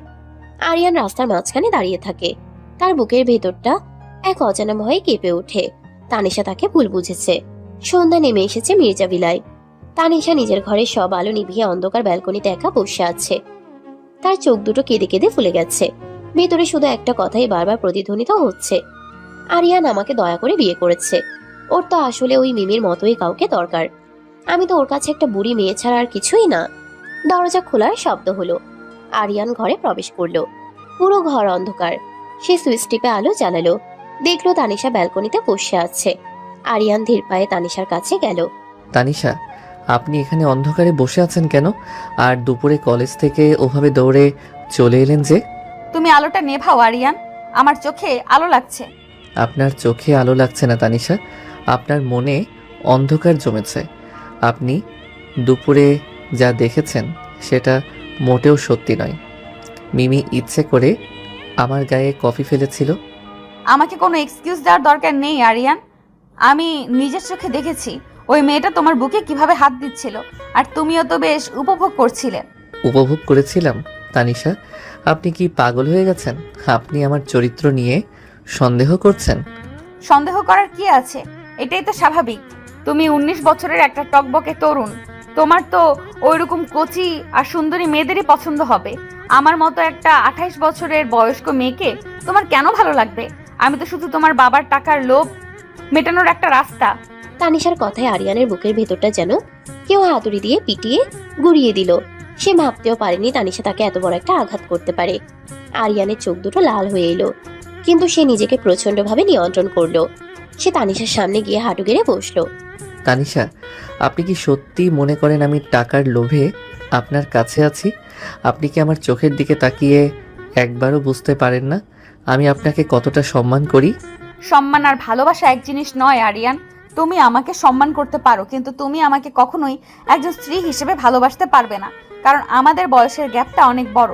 তুমি যখন 25 বছরের টকবকে যুবক হবে তখন আমি 34 বছরের একটা বয়স্ক নারী। তুমি কি তখন আমাকে নিয়ে বন্ধুদের সামনে যেতে পারবে? পারবে না। তানিশা প্লিজ চুপ করুন। আপনি জানেন না আপনি কি বলছেন। আপনি নিজের ইনসিকিউরিটি থেকে আমাকে আঘাত করছেন। হ্যাঁ, আমি ইনসিকিউর। আমি খুব ইনসিকিউর, কারণ আমি জানি একটা সময় পর তুমি আমাকে ছেড়ে চলে যাবে। ওই মিমির মতো কোনো মেয়েকে নিয়ে তুমি তোমার জীবন সাজাবে। আমাকে তুমি ছুঁয়েও দেখো না, ফ্লোরে গিয়ে ঘুমাও। কেন? কারণ আমাকে তোমার ঘেন্না লাগে, তাই না? তানিশা চিৎকার করে কাঁদতে শুরু করলো। তার ভেতরে সমস্ত যন্ত্রণা, সমস্ত হাহাকার যেন আজ বাদ ভেঙে বেরিয়ে আসছে। আরিয়ান আর নিজেকে ধরে রাখতে পারল না। সে উঠে দাঁড়িয়ে তানিশার দুটো হাত শক্ত করে চেপে ধরলো। তানিশা হাত ছাড়ানোর চেষ্টা করলো, কিন্তু আরিয়ানের গ্রিপটা বড্ড শক্ত। ঘেন্না করি? আপনাকে আমি ঘেন্না করি? তানিশা, আপনি যদি আমার ভেতরের মানুষটাকে দেখতে পেতেন তাহলে বুঝতেন আপনাকে আমি কতটা পবিত্র মনে করি। আমি ফ্লোরে ঘুমাই কারণ আমি চাইনি আপনি আমাকে ভুল বুঝুন। আমি চেয়েছিলাম আপনি নিজের ইচ্ছায় আমাকে আপনার জীবনে জায়গা করে দিন। মিথ্যা কথা। তুমি আমাকে ভালোবাসো না, তুমি শুধু তোমার দায়িত্ব পালন করছো। আমাকে ছেড়ে দাও। ছাড়বো না, আজ আমি কিছুতেই আপনাকে ছাড়বো না তানিশা। আপনি আমার বয়স নিয়ে কথা বলছেন তো? শুনুন তাহলে, বয়স মানুষের শরীরে পারে, মনে নয়। যে ছেলেটা ছোটবেলা থেকে নিজের মাকে ছাড়া বড় হয়েছে, সৎ মায়ের অত্যাচারে রাতে না খেয়ে ফ্লোরে ঘুমিয়েছে, সেই ছেলেটার বয়স 19 হলেও তার মনটা অনেক আগেই বুড়ো হয়ে গেছে। আরিয়ানের চোখ দিয়ে টপ টপ করে পানি পড়তে শুরু করলো।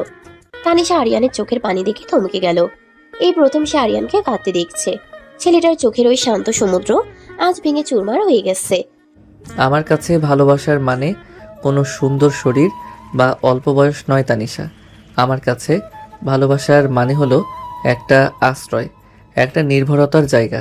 কাল রাতে যখন আপনি আমাকে জড়িয়ে ধরে কেঁদেছিলেন তখন আমার মনে হয়েছিল আমি আমার জীবনের সেই আশ্রয়টা পেয়ে গেছি। আর আজ আপনি আমাকে বলছেন আমি টাকার লোভে আছি। আরিয়ান, আমি আসলে আমি মিমিকে চিনিও না তানিশা। ও ইচ্ছে করে আমার গায়ে পড়েছিল। আপনি যদি আমাকে একটু বিশ্বাস করতেন, একটু সময় দিতেন আমাকে কথা বলার, তাহলে আজ আমাকে এই কথাগুলো শুনতে হতো না। আরিয়ান তানিশার হাত দুটো ছেড়ে দিয়ে কয়েক পা পিছিয়ে গেল। তার চোখের দৃষ্টিতে এক অদ্ভুত শূন্যতা। সে একটা দীর্ঘশ্বাস ফেলে পকেট থেকে সেই টিফিন বক্সটা বের করলো, যেটা তানিশা কলেজে ফেলে এসেছিল। আপনি এটা আমার জন্য নিয়ে গিয়েছিলেন, আমি এটা কুড়িয়ে এনেছি। আমি সারাদিন কিছু খাইনি তানিশা। আমি ভেবেছিলাম আপনি আমাকে নিজের হাতে খাইয়ে দেবেন, কিন্তু আমার কপালে হয়তো কারো হাতের ভালোবাসা লেখা নেই। আরিয়ান বক্সটা টেবিলের উপর রেখে দরজার দিকে পা বাড়ালো। তানিশার বুকের ভেতরটা যেন কেউ এফোর ওফোর করে দিল। সে বুঝতে পারলো নিজের বয়সের হীনমন্যতার কারণে সে আজ তার জীবনের সবচেয়ে খাঁটি মানুষটাকে কত বড় একটা আঘাত করে ফেলেছে। তানিশা দৌড়ে গিয়ে পেছন থেকে আরিয়ানকে শক্ত করে জড়িয়ে ধরলো। আমাকে ছেড়ে যেও না আরিয়ান, প্লিজ যেও না। আমি ভুল করেছি। আমি আসলে তোমাকে হারানোর ভয় পাগল হয়ে গিয়েছি। হারানোর ভয় তো তার থাকে যে কাউকে নিজের মনে করে। আপনি তো আমাকে নিজের ভাবতেই পারেননি। না আরিয়ান, আমি তোমাকে নিজের থেকেও অনেক বেশি ভালোবেসে ফেলেছি। তুমি যখন ওই মেয়েটার সাথে দাঁড়িয়েছিলে আমার মনে হচ্ছিল কেউ আমার কলেজাটা ছিঁড়ে নিয়ে যাচ্ছে। আমি সহ্য করতে পারিনি আরিয়ান, আমাকে ক্ষমা করে দাও প্লিজ।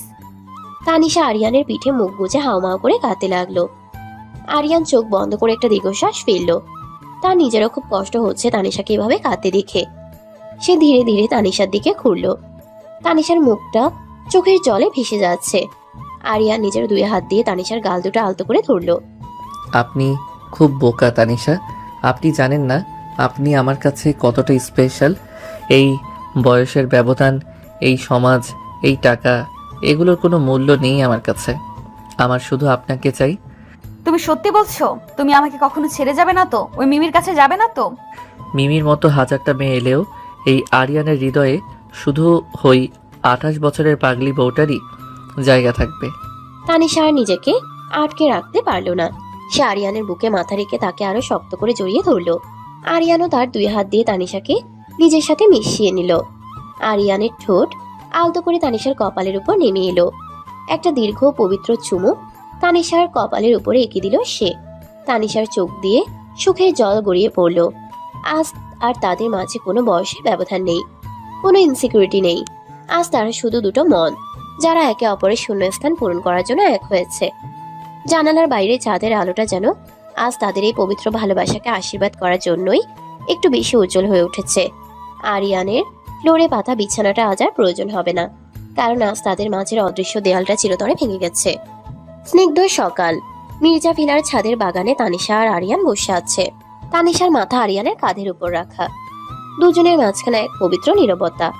তানিশা চোখ বন্ধ করে গভীর শ্বাস নিয়ে কথা শুরু করে।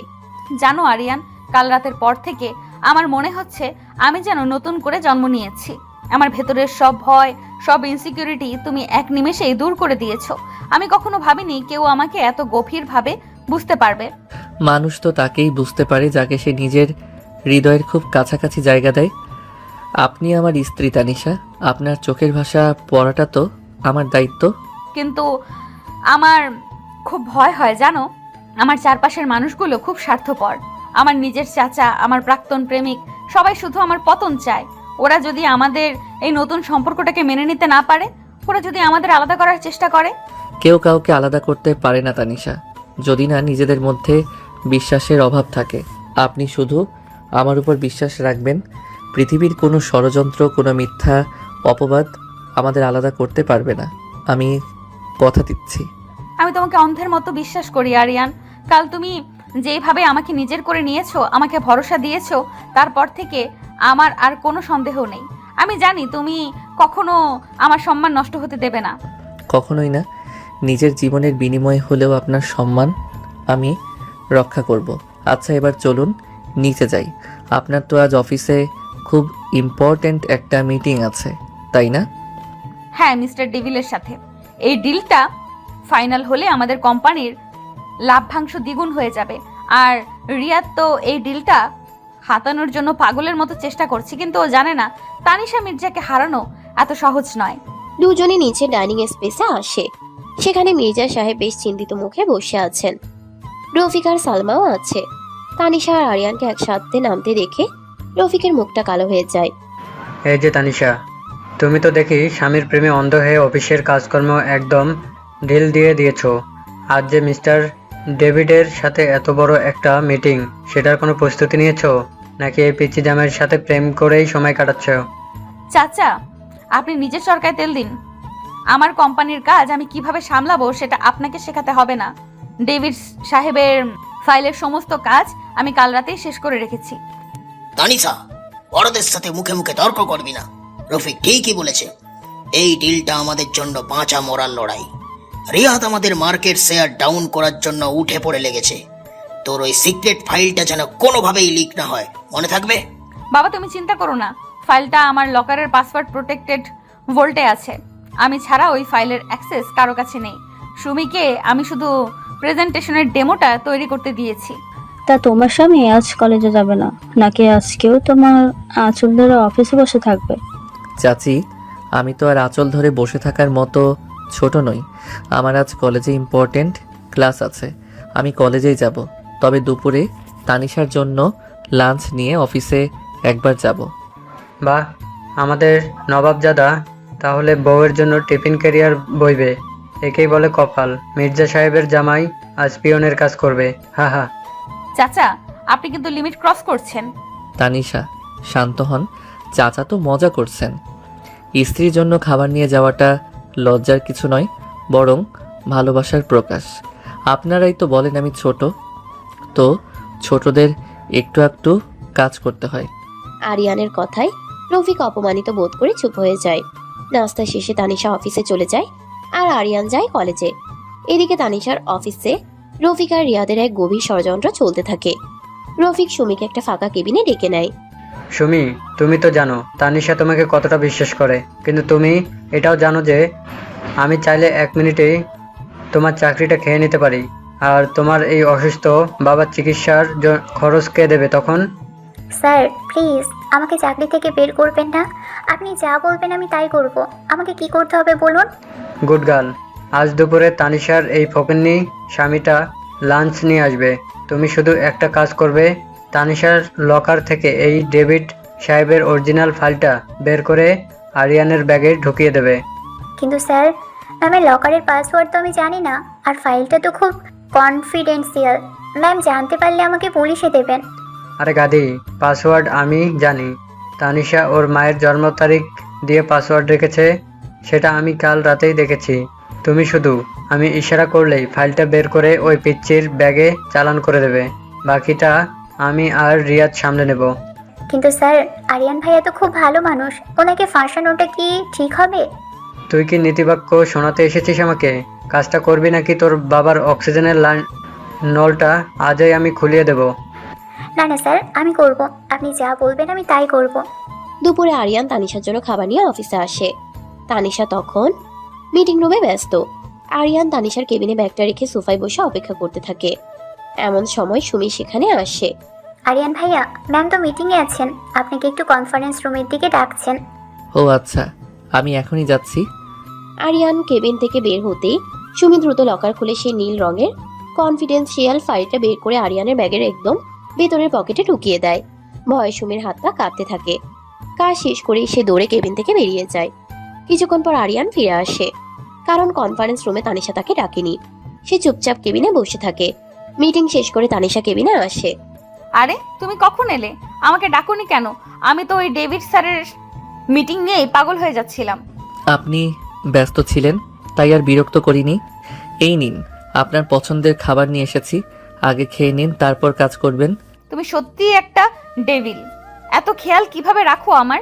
তুমি খেয়েছো? এসো একসাথে খাই। দুজনে মিলে খুব সুন্দর একটা সময় কাটায়। আরিয়ান তানিশাকে নিজের হাতে খাইয়ে দেয়। দুজনে মিলে খুব সুন্দর একটা সময় কাটায়। আরিয়ান তানিশাকে নিজের হাতে খাইয়ে দেয়। বিকেলে আরিয়ান চলে যায়। সন্ধ্যার দিকে অফিসে একটা বিশাল বিস্ফোরণ ঘটে। মির্জা সাহেব রাগে ফুঁসতে ফুঁসতে তানিশার কেবিনে ঢোকেন। তানিশা, তুই এটা কি করেছিস?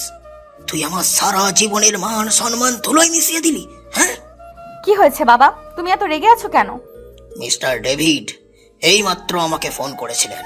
তিনি আমাদের সাথে ডিল ক্যান্সেল করে দিয়েছেন, কারণ রিয়াদ নাকি ঠিক ওই একই প্রজেক্টের একদম হুবাহু কপি ওনাকে সাবমিট করেছে, তাও আবার আমাদের চেয়ে কম বাজেটে। হ্যাঁ। হোয়াট? এটা কিভাবে সম্ভব বাবা? আমাদের প্রজেক্টের ডিটেলস তো শুধু ওই নীল ফাইলটাতে আছে, আর সেটা তো আমার লকারেই আছে। লকারে আছে, চেক করে দেখো তো তানিশা মা। আমার তো মনে হচ্ছে অফিসের চোর বা অফিসের ভেতরেই আছে। তানিশা দ্রুত লকার খোলে। তার হাত পা বরফ হয়ে যায়। লকারে ফাইলটা নেই। তানিশা পাগলের মতো পুরো কেবিন খুঁজতে থাকে। বাবা, ফাইলটা নেই, কিন্তু এটা কিভাবে সম্ভব? এই কেবিনে তো আমি আর সুমি ছাড়া কেউ আসেনি। আর তোমার এই গুণধর স্বামী আজ দুপুরে সে প্রায় 1 ঘন্টা তোমার কেবিনে একা বসেছিল, তাই না? চাচা, আপনি আরিয়ানের দিকে আঙুল তুলবেন না। ও এসব কেন করবে? ওর তো এইসব ফাইলে কোনো লাভ নেই। ওর লাভ নেই, কিন্তু ওর বাবার তো আছে। রিয়াদের কাছ থেকে মোটা অঙ্কের টাকা খেয়ে তোমার এই ভিখারি স্বামী এই কাজ করেছে তানিশা। জাস্ট শাট আপ চাচা। আমি আপনার একটা কথাও বিশ্বাস করি না। আরিয়ান এমন কাজ কখনোই করতে পারে না। রফিক ঠিকই বলেছে তানিশা, এই অফিসে আর কেউ ঢোকেনি। চল এখন ওই বাড়িতে, আমি এই ছেলের আচ্ছা আমরা গুটিয়ে নেব। হ্যাঁ। মির্জা সাহেব রাগে অগ্নি শর্মা হয়ে তানিশাকে নিয়ে বাড়ির দিকে রওনা হন। মির্জা ভিলায় পৌঁছেই তিনি আরিয়ানকে ড্রয়িং রুমে ডেকে পাঠান। আরিয়ান তখন বই পড়ছিল। সে শান্ত পায়ে নিচে নেমে আসে। বাবা, আপনি ডেকেছেন? আমাকে বাবা ডাকবি না তুই, বেঈমান নেমো কারাম কোথাকার। তুই আমার পিঠেই ছুরি মেরেছিস। টাকার জন্য তুই তানিশার অফিসের সিক্রেট ফাইল রিয়াদের কাছে বিক্রি করে দিলি। হ্যাঁ, আমি এসব কি শুনছি? আমি কেন আপনার ফাইল চুরি করব? আমি তো এসবের কিছুই জানি না। মিথ্যা কথা বলবি না পিচ্চি চোর। তোর এই ব্যাগটা কোথায়? রহিম, ওর রুম থেকে ওর ব্যাগটা নিয়ে আয় তো। রফিক চাচা কাঁপতে কাঁপতে আরিয়ানের রুম থেকে ব্যাগটা নিয়ে আসেন। রফিক সবার সামনে ব্যাগটা উপর করে ঠেলে দেয়। বই খাতার মাঝখান থেকে সে নীল রঙের কনফিডেন্সিয়াল ফাইলটা সশব্দে ফ্লোরে এসে পড়ে। পুরো ড্রয়িং রুমে একটা পিনপতন নীরবতা নেমে আসে। তানিশার পায়ের তলার মাটি যেন সরে যায়। সে স্থির দৃষ্টিতে ফ্লোরে পড়ে থাকা ফাইলটার দিকে তাকিয়ে থাকে। দেখো ভাইজান, আমি তো আগেই বলেছিলাম এই ছোট লোক ফ্যামিলির ছোট লোকটাকে বাড়িতে এনে আপনি সাপের দুধ কলা দিয়ে কাল সাপ করছেন। আজ হাতে নাতে ধরা পড়ে গেল। তোর এত বড় সাহস! তুই আমার বাড়িতে থেকে আমার মেয়ের টাকায় পড়াশোনা করে আমার ওই সর্বনাশ করলি। হ্যাঁ। মির্জা সাহেব সজোরে আরিয়ানের গালে একটা থাপ্পড় বসিয়ে দেন। থাপ্পড়ের চোটে আরিয়ানের ঠোঁটের কোণ ফেটে রক্ত বেরিয়ে আসে। সে ছিটকে গিয়ে সোফার হাতলের উপর পড়ে, কিন্তু আরিয়ান একটা শব্দও করে না। সে খুব শান্তভাবে উঠে দাঁড়ায়। তার চোখ সোজা তানিশার দিকে। তানিশা তখনও পাথরের মতো দাঁড়িয়ে আছে। আরিয়ান, এটা কি? এই ফাইলটা তোমার ব্যাগে কিভাবে এলো? আপনি কি মনে করেন তানিশা আমি চুরি করেছি? আমি তোমাকে প্রশ্ন করছি আরিয়ান, আমি জানতে চাইছি আমার লকারের ফাইল তোমার ব্যাগে কি করছে? তুমি দুপুরে আমার কেবিনে একা ছিলে, তুমি কি সত্যিই রিয়াদের সাথে হাত মিলিয়েছো? তানিশার মুখে এই সন্দেহের কথা শুনে আরিয়ানের বুকের ভেতরটা যেন কেউ ধারালো করাত দিয়ে চিরে কয়েক টুকরো করে দেয়। যে তানিশা আজ সকালে তাকে অন্ধের মতো বিশ্বাস করার কথা বলেছিল, সেই তানিশা একটা ফাইলের জন্য আজ তাকে সন্দেহ করছে। আরিয়ানের চোখের সেই শান্ত সমুদ্র আজ এক গভীর বিষাদে পরিণত হয়। আপনি আমাকে সন্দেহ করছেন তানিশা? আমার চরিত্র, আমার ভালোবাসার চেয়ে আপনার কাছে একটা কাগজের ফাইল বেশি সত্যি মনে হচ্ছে? প্রমাণ তো তাই বলছে আরিয়ান। আমি তোমাকে বিশ্বাস করতে চাই, কিন্তু ফাইলটা তো তোমার ব্যাগ থেকেই বের হলো। আমাকে একটা সত্যি কথা বলো, তুমি কি এটা করেছো? যদি বলি করিনি, আপনি বিশ্বাস করবেন? তানিশা, তুই ওর কথায় মায়াজালে বলিস না। ও একটা পাকা খেলোয়াড়, ধরা পড়ে গিয়ে এখন ইমোশনাল ব্ল্যাকমেল করছে। আপনি চুপ করুন রফিক চাচা। আমি জানি এই কাজটা কে করেছে এবং কেন করেছে, কিন্তু আমি আজ কোনো প্রমাণ দেব না, কারণ প্রমাণ তো তাকে দিতে হয় যার উপর মানুষের সন্দেহ থাকে। আর যেখানে বিশ্বাসী নেই সেখানে প্রমাণ দিয়ে কী লাভ? তুই প্রমাণ দিবি কি করে রে চোর? তোকে তো আমি আজকে পুলিশের হাতে দেবো রে জানোয়ার। পুলিশ ডাকতে হবে না মির্জা সাহেব, আমি এই মুহূর্তেই আপনাদের এই বাড়ি ছেড়ে চলে যাচ্ছি। যে বাড়িতে আমাকে চোর অপবাদ দেওয়া হয় আর যেখানে আমার স্ত্রী আমাকে অবিশ্বাস করে, সেখানে আমার এক মুহূর্ত থাকার ইচ্ছে নেই। আরিয়ানের কথায় তানিশা চমকে ওঠে, তার বুকের ভেতরটা ধক করে ওঠে। আরিয়ান চলে যাবে? আরিয়ান, তুমি কোথায় যাবে? তুমি তো জানো আমি রেগে আছি, তাই উল্টাপাল্টা বলছি। তুমি আমাকে সত্যিটা বুঝিয়ে বলো প্লিজ। সত্যিটা তো আপনার চোখের সামনেই আছে তানিশা। আমি একটা রাস্তার ছেলে, লোভী বাবার সন্তান। আমার তো টাকার জন্যই এই কাজ করার কথা, তাই না? আপনারা যা বিশ্বাস করতে চান সেটাই সত্যি। না আরিয়ান, তুমি এমন করে কথা বলো না। তুমি যদি সত্যিই নির্দোষ হও তাহলে প্রমাণ করো। তুমি চলে গেলে আমি কি নিয়ে বাঁচবো? যে ভালোবাসায় প্রমাণ দিতে হয় সেই ভালোবাসা আমি চাই না তানিশা। আমি ভেবেছিলাম আপনি আমাকে মন থেকে চিনেছেন, কিন্তু আজ দেখলাম আপনি শুধু আমার বাইরের খোলসটা দেখেছেন। আরিয়ান তার বইগুলো ব্যাগে ঢোকাতে থাকে। তার ঠোঁটের কোণ থেকে রক্ত গড়িয়ে পড়ছে, কিন্তু সে সেদিকে ভ্রুক্ষেপও করছে না। তানিশা দৌড়ে গিয়ে আরিয়ানের হাতটা শক্ত করে চেপে ধরে। তার চোখ দিয়ে অঝরে জল ঝরছে। আমাকে ছেড়ে যেও না আরিয়ান, আমি মরে যাব। আমি ভুল বলেছি, আমি তোমাকে সন্দেহ করিনি। আমি শুধু জানতে চেয়েছি এটা কিভাবে হলো। প্লিজ আরিয়ান, যেও না। ছাড়ুন তানিশা, আপনার বাবার সম্মান অনেক বড়, সেই সম্মানের ওপর আমি আর কালিমা লেপন করতে চাই না। আর আপনি তো কর্পোরেট লিডার, আপনার তো কোনো পিচ্ছি বরের দরকার নেই। আপনি ভালো থাকবেন। আরিয়ান খুব আলতো করে তানিশার হাতটা ছাড়িয়ে নেয়। তানিশা ফ্লোরে হাঁটু গেড়ে বসে পড়ে। তার মুখ থেকে কোনো কথা বের হচ্ছে না, শুধু হু হু করে কান্না বেরিয়ে আসছে। আরিয়ান একবার শেষবারের মতো তানিশার দিকে তাকায়। তার চোখ দুটো জলে টলটল করছে, কিন্তু সে এক ফোঁটা জলও পড়তে দেয় না। সে ধীরে ধীরে মির্জা ভিলা থেকে বেরিয়ে যায়। রাতের অন্ধকার আরিয়ান হারিয়ে যায়, আর তানিশার জীবনে নেমে আসে এক ভয়ঙ্কর শূন্যতা। আরিয়ান মির্জা ভিলা ছেড়ে চলে যাওয়ার পর পুরো 48 ঘন্টা কেটে গেছে। তানিশার ঘরের দরজা ভেতর থেকে বন্ধ। এই দুদিনে সে এক ফোঁটা পানিও মুখে দেয়নি। ঘরের মেঝেতে এলোমেলো হয়ে পড়ে আছে আরিয়ানের ফেলে যাওয়া কিছু বই আর সেই সাধারণ শার্টটা। তানিশা ফ্লোরে বসে শার্টটা বুকে জড়িয়ে ধরে ডুকরে ডুকরে কাঁদছে। তার ডান পায়ে পড়া সেই রূপার সস্তা পায়েলটা প্রতিটা নড়াচড়ে টুং টুং শব্দ করে তানিশার বুকের ভেতরটা যেন এফোর ওফোর করে দিচ্ছে। বাইরে থেকে স্নেহা একটানা দরজায় ধাক্কা দিয়ে যাচ্ছে। আপু, ও আপু, প্লিজ দরজাটা খোল। তুই এভাবে নিজেকে কষ্ট দিস না। 2 দিন ধরে তুই কিচ্ছু খাসনি, তোর শরীর খারাপ করবে আপু। দরজাটা খোল প্লিজ। তানিশা কোনো উত্তর দেয় না। তার চোখ দিয়ে শুধু অঝরে জল গড়িয়ে পড়ছে। তার কানে বারবার বাজছে আরিয়ানের শেষ কথাগুলো, যে ভালোবাসায় প্রমাণ দিতে হয় সেই ভালোবাসা আমি চাই না তানিশা। তানিশা নিজের চুলগুলো খামচে ধরে সজোরে চিৎকার করে ওঠে। তার এই আর্তনাদে স্নেহা ভয় পেয়ে যায়। সে দৌড়ে গিয়ে মির্জা সাহেব আর দিলারা বেগমকে ডেকে আনে। মির্জা সাহেব মাস্টার কি দিয়ে দরজা খুলে ভেতরে ঢোকেন। ঘরের অবস্থা দেখে সবাই থমকে যায়। তানিশা, এ কি অবস্থা করেছিস তুই নিজের? একটা বিশ্বাসঘাতক চোর ছেলের জন্য তুই পাগল হয়ে যাচ্ছিস। চুপ করো মা, একদম চুপ করো। আরিয়ান চোর নয়, ও বিশ্বাসঘাতক নয়। বিশ্বাসঘাতক তো আমি। আমি ওকে চিনতে পারিনি। আমি একটা সামান্য কাগজের ফাইলের জন্য আমার স্বামীটাকে অপমান করেছি। তানিশা, তানিশা, তুই কি পাগল হয়ে গেলি? তুই নিজের চোখে দেখলি ওর ব্যাগ থেকে ফাইলটা বের হলো, আর তুই এখনো ওর পক্ষ নিচ্ছিস? হ্যাঁ নিচ্ছি, কারণ ও আমার স্বামী। ও যখন আমার চোখের দিকে তাকিয়ে বলছিল আপনি আমাকে সন্দেহ করছেন তানিশা, তখন আমি ওর চোখে যে শূন্যতা দেখেছি সেটা কোনো অপরাধীর চোখে থাকতে পারে না। আমি খুব বড় ভুল করে ফেলেছি বাবা, আমি আরিয়ানকে হারিয়ে ফেলেছি। তানিশা হাওমাও করে কাঁদতে কাঁদতে দিলারা বেগমের পায়ে লুটিয়ে পড়ে।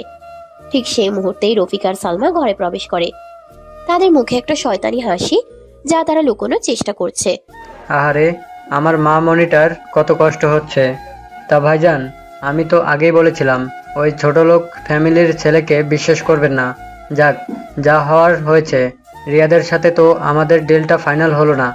এখন আমাদের কোম্পানির শেয়ারের যে অবস্থা, তাতে কোম্পানি বাঁচানো মুশকিল। হ্যাঁ তানিয়া, তুই বরং এখন অফিসের কাজে মন দে। ওই রাস্তার ছেলেকে নিয়ে আর ভাবিস না। ও তো নিজের আঁখে গুছিয়েই নিয়ে পালিয়েছে। বিয়ে রিয়াদের কাছ থেকে যে টাকা খেয়েছে তা দিয়ে ওর সারা জীবন চলে যাবে। আপনি যদি আর একটা কথা বলেছেন চাচি, আমি কিন্তু আপনার গলা টিপে ধরবো। আমার আরিয়ান টাকার কাঙাল নয়।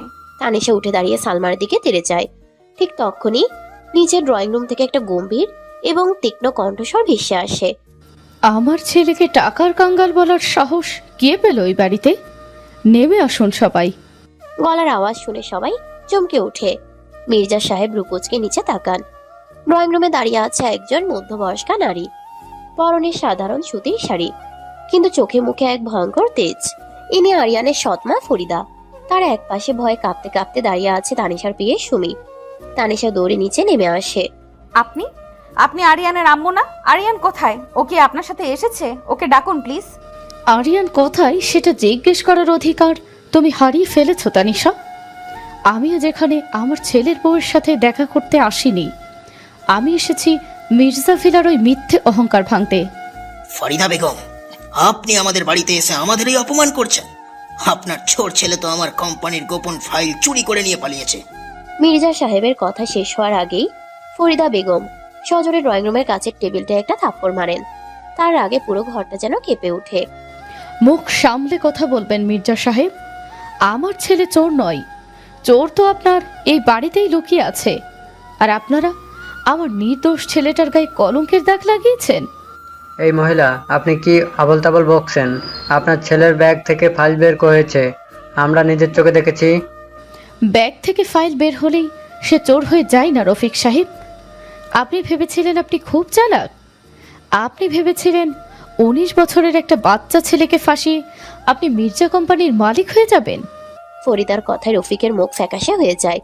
সে ঢোক গেলে পেছনে তাকায়। তানিশা অবাক হয়ে ফরিদার দিকে তাকিয়ে থাকে। ফরিদা সুমির হাত ধরে তাকে সামনে টেনে আনেন। বল সুমি, সবাইকে বল তুই কি করেছিলি। তানিশাকে বল তোর ওই রফিক স্যার তোকে দিয়ে কি পাপ করিয়েছে। আমাকে মাফ করে দিন ম্যাম, আমি নিজের ইচ্ছে ওই ফাইল চুরি করিনি। রফিক স্যার আমাকে ব্ল্যাকমেল করেছিলেন। সুমি, তুই কি বলছিস এসব? তুই ফাইল চুরি করেছিস? হ্যাঁ ম্যাম, রফিক স্যার জানতেন আপনি আপনার মায়ের জন্ম তারিখ দিয়ে লকারের পাসওয়ার্ড রেখেছেন। উনি আমাকে ভয় দেখিয়েছিলেন যে আমি যদি আপনার লকার থেকে ওই ব্লু ফাইলটা চুরি করে আরিয়ান ভাইয়ের ব্যাগে না ঢুকিয়ে দিই, তাহলে উনি হাসপাতালে আমার বাবার অক্সিজেনের নল খুলে দিবেন। আমি বাধ্য হয়েছিলাম ম্যাম। সুমির কথা শুনে পুরো মির্জা ভিলা স্তব্ধ হয়ে যায়। মির্জা সাহেবের হাত থেকে খবরের কাগজটা মাটিতে পড়ে যায়। তানিশার পুরো শরীর থরথর করে কাঁপতে থাকে। সে ধীরে ধীরে রফিকের দিকে ঘোরে। তার চোখের দৃষ্টিতে যেন আগুন জ্বলছে। তানিশা, তুই এই মেয়ের কথা বিশ্বাস করছিস? ও মিথ্যা বলছে। ও নিশ্চয়ই আরিয়ানের কাছ থেকে টাকা খেয়েছে। রফিক কথা শেষ করতে পারে না। তানিশা নিজের সর্বশক্তি দিয়ে রফিকের গালে একটা ভয়ঙ্কর থাপ্পড় বসিয়ে দেয়। থাপ্পড়ের শব্দে পুরো ঘরটা কেঁপে ওঠে। রফিক ছিটকে গিয়ে সোফায় পড়ে। জানোয়ার, তুই আমার চাচার নামের কলঙ্ক। তুই টাকার লোভে আমার কোম্পানির সর্বনাশ তো করলি, সাথে আমার নিরপরাধ স্বামীটাকে চোর সাজালি। আমার নিজের পরিবারের মানুষ হয়ে তুই আমার পিঠে ছুরি মারলি। রফিক, তুই এত বড় বেইমানি করলি আমার সাথে। তুই রিয়াদের সাথে হাত মিলিয়ে আমার মেয়েকে ধ্বংস করতে চেয়েছিলি। Get out, get out! এই মুহূর্তে তুই আর তোর ওই বিষাক্ত বউ আমার বাড়ি থেকে বেরিয়ে যা। ভাইজান, আমাদের ক্ষমা করে দিন, আমরা লোভে পড়ে। বের হয়ে যান আপনারা, নইলে আমি এক্ষুনি পুলিশ ডাকবো। বের হন আমার বাড়ি থেকে। তানিশার চিৎকারে রফিক আর সালমা মাথা নিচু করে বাড়ি থেকে বেরিয়ে যায়। কিন্তু তানিশার ভেতরের আগুনটা শান্ত হয় না। সে ধপ করে ফ্লোরে বসে পড়ে। তার দুই হাত দিয়ে মুখ ঢেকে হাওমাও করে কাঁদতে থাকে। আমি কি করলাম? আমি আমার আরিয়ানকে সন্দেহ করলাম, আমি ওকে চোর ভাবলাম। ও আমাকে বারবার বলছিল ও নির্দোষ, কিন্তু আমি ওর একটা কথাও শুনিনি। আমি ওকে বাড়ি থেকে বের করে দিলাম। আমি কত বড় অপরাধী। ফরিদা বেগম ধীরে ধীরে তানিশার কাছে গিয়ে ফ্লোরে বসেন। তার চোখের কঠিন দৃষ্টিটা এখন মায়ায় ভরে গেছে। তিনি তানিশার মাথায় হাত রাখেন। তুমি কাঁদছো কেন মা? তুমি তো আরিয়ানকে চেনোনি, তুমি তো ওর বাহিরের খোলসটাই দেখেছো। আমাকে মাফ করে দিন আম্মু। আমি আপনার সোনার টুকরা ছেলেকে অপমান করেছি। আমি বুঝতে পারিনি ও এত ভালো। আমার ছেলেটা ভালো নয় মা, ও বোকা, ও বড্ড বোকা। তুমি জানো ও কেন এই অপবাদ মাথা পেতে নিয়ে বাড়ি থেকে চলে গেল? কেন আম্মু? ও কেন আমাকে সত্যিটা বললো না? ও তো সুমিকে জেরা করলেই সব সত্যি বেরিয়ে আসতো। কারণ ও চেয়েছিল এই রফিক আর রিয়াদের আসল চেহারাটা তোমাদের সামনে আসুক। আরিয়ান ছোটবেলায় থেকেই খুব বুদ্ধিমান। ও জানতো রফিক সাহেব আর রিয়াদ কিছু একটা ষড়যন্ত্র করছে। যখন সুমি ওর ব্যাগে ফাইলটা ঢোকাচ্ছিল, আরিয়ান তখন কেবিনের কাচের দরজার বাহিরে থেকে সেটা দেখে ফেলেছিল। তানিশা চমকে মুখ তুলে তাকায়। তার চোখে মুখে চরম বিস্ময়। আরিয়ান জানতো, তাহলে ও বাধা দিল না কেন? কারণ ও বুঝতে পেরেছিল শুধু সুমিকে ধরলে রফিক সাহেব কোনো না কোনো অজুহাত দিয়ে বেঁচে যাবেন। রফিক সাহেবকে হাতে নাতে ধরার জন্য ওদের ওভার কনফিডেন্ট করাটা জরুরি ছিল। আরিয়ান ইচ্ছে করেই নিজেকে চোর সাজাতে দিল। ও জানতো ও বাড়ি থেকে বেরিয়ে গেলে রফিক সাহেব আর রিয়াদ ভাববে তাদের রাস্তা একদম পরিষ্কার, আর ঠিক তখনই তারা কোনো বড় ভুল করবে। কিন্তু আম্মু, ও তো আমাকে সব বলতে পারতো। ও আমার কাছে কেন সত্যিটা লুকালো? কারণ ও তোমার ভালোবাসার পরীক্ষা নিতে চেয়েছিল তানিশা। ও দেখতে চেয়েছিল সারা পৃথিবী যখন ওকে খারাপ বলবে, তখন ওর স্ত্রী ওর উপর ভরসা রাখে কিনা। তুমি তোকে অন্ধের মতো বিশ্বাস করার প্রতিশ্রুতি দিয়েছিলে, কিন্তু বিপদের সময় তুমি সবার আগে ওর উপর আঙুল তুলেছ। ফরিদা বেগমের প্রতিটি শব্দ তানিশার বুকের ভেতর হাজারটা সূচ হয়ে বিঁধতে থাকে। তানিশার মনে পড়ে যায় আরিয়ানের সেই শান্ত মুখটা, সেই রক্তাক্ত ঠোঁটটা, আর সেই ভাঙা গলার স্বর। যেখানে বিশ্বাস নেই সেখানে প্রমাণ দিয়ে কি লাভ? তানিশার বুকটা ফেটে যেতে চায়। সে চিৎকার করে কেঁদে ওঠে। আম্মু, আমি হেরে গেছি। আমি ভালোবাসার পরীক্ষায় হেরে গেছি। আমি আমার ইনসিকিউরিটির কাছে হেরে গেছি। আমি ওর যোগ্য নই আম্মু। তুমি ওর যোগ্য কিনা সেটা আমি বিচার করব না মা। আমি তো একজন সৎ মা। সারাটা জীবন ওকে বকাঝকা করেছি, ভালো করে খেতে অবধি দেইনি, শুধু এই আশাই যে ও শক্ত হবে, পৃথিবীর কোনো আঘাত যেন ওকে ভাঙতে না পারে। কিন্তু কাল রাতে যখন ও বাড়িতে ফিরল, আমি দেখলাম আমার সেই শক্ত ছেলেটার ভেতরটা কেউ পুরো ভেঙে গুড়িয়ে দিয়েছে। ও সারা রাত শুধু তোমার নাম ধরে কেঁদেছে তানিশা। ও কেঁদেছে? আমার আরিয়ান কেঁদেছে? আম্মু, ও কোথায়? ওকে ডাকুন না প্লিজ। আমি ওর পা ধরে ক্ষমা চাইবো। আমি আর কোনোদিন ওকে ভুল বুঝবো না। ও কোথায় আম্মু? ফরিদা বেগম চুপ করে থাকেন। তার চোখ দিয়ে এক ফোঁটা জল গড়িয়ে পড়ে। তানিশা পাগলের মতো ফরিদার হাত ধরে ঝাঁকাতে থাকে। বলুন না আম্মু, ও কোথায়? ও চলে গেছে তানিশা, ওই শহর ছেড়ে অনেক দূরে চলে গেছে। কি? কোথায় গেছে ও? আমাকে একা ফেলে ও কোথায় যেতে পারে? আমি জানি না। ও শুধু কাল রাতে আমাকে এই পেন ড্রাইভটা দিয়ে বলেছে, আম্মু এটা তানিশার কাছে পৌঁছে দিও। এতে তানিশার কোম্পানির সেই অরিজিনাল ফাইলটার ডিজিটাল ব্যাকআপ আর রিয়াদের ষড়যন্ত্রের সব প্রমাণ আছে। তানিশার কোম্পানিটা বেঁচে যাবে। ফরিদা বেগম নিজের আঁচলের গিট খুলে একটা ছোট্ট পেন ড্রাইভ তানিশার হাতে তুলে দেন। ফরিদা বেগম নিজের আঁচলের গিট খুলে একটা ছোট্ট পেন ড্রাইভ তানিশার হাতে তুলে দেন। তানিশা পেন ড্রাইভটার দিকে তাকিয়ে পাথর হয়ে যায়। যে ছেলেটাকে সে চোর অপবাদ দিয়ে তাড়িয়ে দিয়েছে, সেই ছেলেটা যাওয়ার আগে তার কোম্পানির কথা, তার সম্মানের কথা ভেবে এই প্রমাণগুলো জোগাড় করে রেখে গেছে। তানিশার বুকের ভেতরকার আর্তনাদটা এবার আর শব্দ হয়ে বের হয় না। সে শুধু হাঁপাতে থাকে। ও বলে গেছে তুমি যেন ওকে খোঁজার চেষ্টা না করো, কারণ যে বিশ্বাস একবার ভেঙে যায় সেটা জোড়া লাগলেও দাগ থেকেই যায়। না আম্মু, দাগ আমি থাকতে দেব না। আমার ভালোবাসার দাগ থাকতে পারে না। ও আমার স্বামী, ও আমার অস্তিত্ব। আমি ওকে খুঁজে বের করবই। তানিশা উঠে দাঁড়ায়। তার চোখের সে অসহায় কান্নার জায়গায় এবার এক ভয়ঙ্কর জেদার ভালোবাসা জায়গা করে নেয়। সে পেন ড্রাইভটা বুকের সাথে শক্ত করে চেপে ধরে। মির্জা সাহেব তানিশার কাছে এগিয়ে যান। তানিশামা, তুই শান্ত হও। আমরা আরিয়ানকে খুঁজে বের করব। আমি নিজে ওর কাছে গিয়ে আমার ভুলের জন্য ক্ষমা চাইবো। আমি বুঝতে পারিনি ওই ছেলেটার ভেতরে এত বড় একটা আত্মা লুকিয়ে আছে। তুমি কিছু করবে না বাবা। আরিয়ান শুধু আমার, ওর অভিমানও শুধু আমার উপর। ওকে ফিরিয়ে আনার দায়িত্বও আমার। আমি ওকে খুঁজে বের করব, পৃথিবীর যে প্রান্তেই ও থাকুক না কেন। তানিশা আর এক মুহূর্ত দেরি না করে নিজের ঘরের দিকে দৌড়ে যায়। সে জানে আরিয়ান খুব বেশি দূরে যেতে পারবে না, তার পিচ্ছি ডেভিল বর তাকে ছাড়া থাকতে পারবে না। তানিশা ঘর থেকে আরিয়ানের ফেলে যাওয়া সেই সাদা শার্টটা আর পায়েলের বক্সটা নিয়ে বেরিয়ে আসে। তার চোখে শুধু একটাই জেদ, আরিয়ানকে ফিরিয়ে আনা। মির্জা ভিলার বিশাল গেট পার হয়ে তানিশার গাড়ি ছুটে চলে এক অজানার উদ্দেশ্যে। শহরের কোলাহল ছাড়িয়ে তার মনের ভেতর শুধু একটা কথাই বাজতে থাকে, আমি আসছি আরিয়ান, তোমার তানিশা আসছে, তোমার সব অভিমান ভাঙতে আমি আসছি। শহরের রাস্তা দিয়ে পাগলের মতো গাড়ি চালিয়ে যাচ্ছে তানিশা। তার দুই চোখ ফুলে লাল হয়ে আছে, চুলগুলো উস্কো খুস্কো। বারবার তার চোখ দিয়ে পানি গড়িয়ে পড়ছে স্টিয়ারিং এর হুইলের উপর।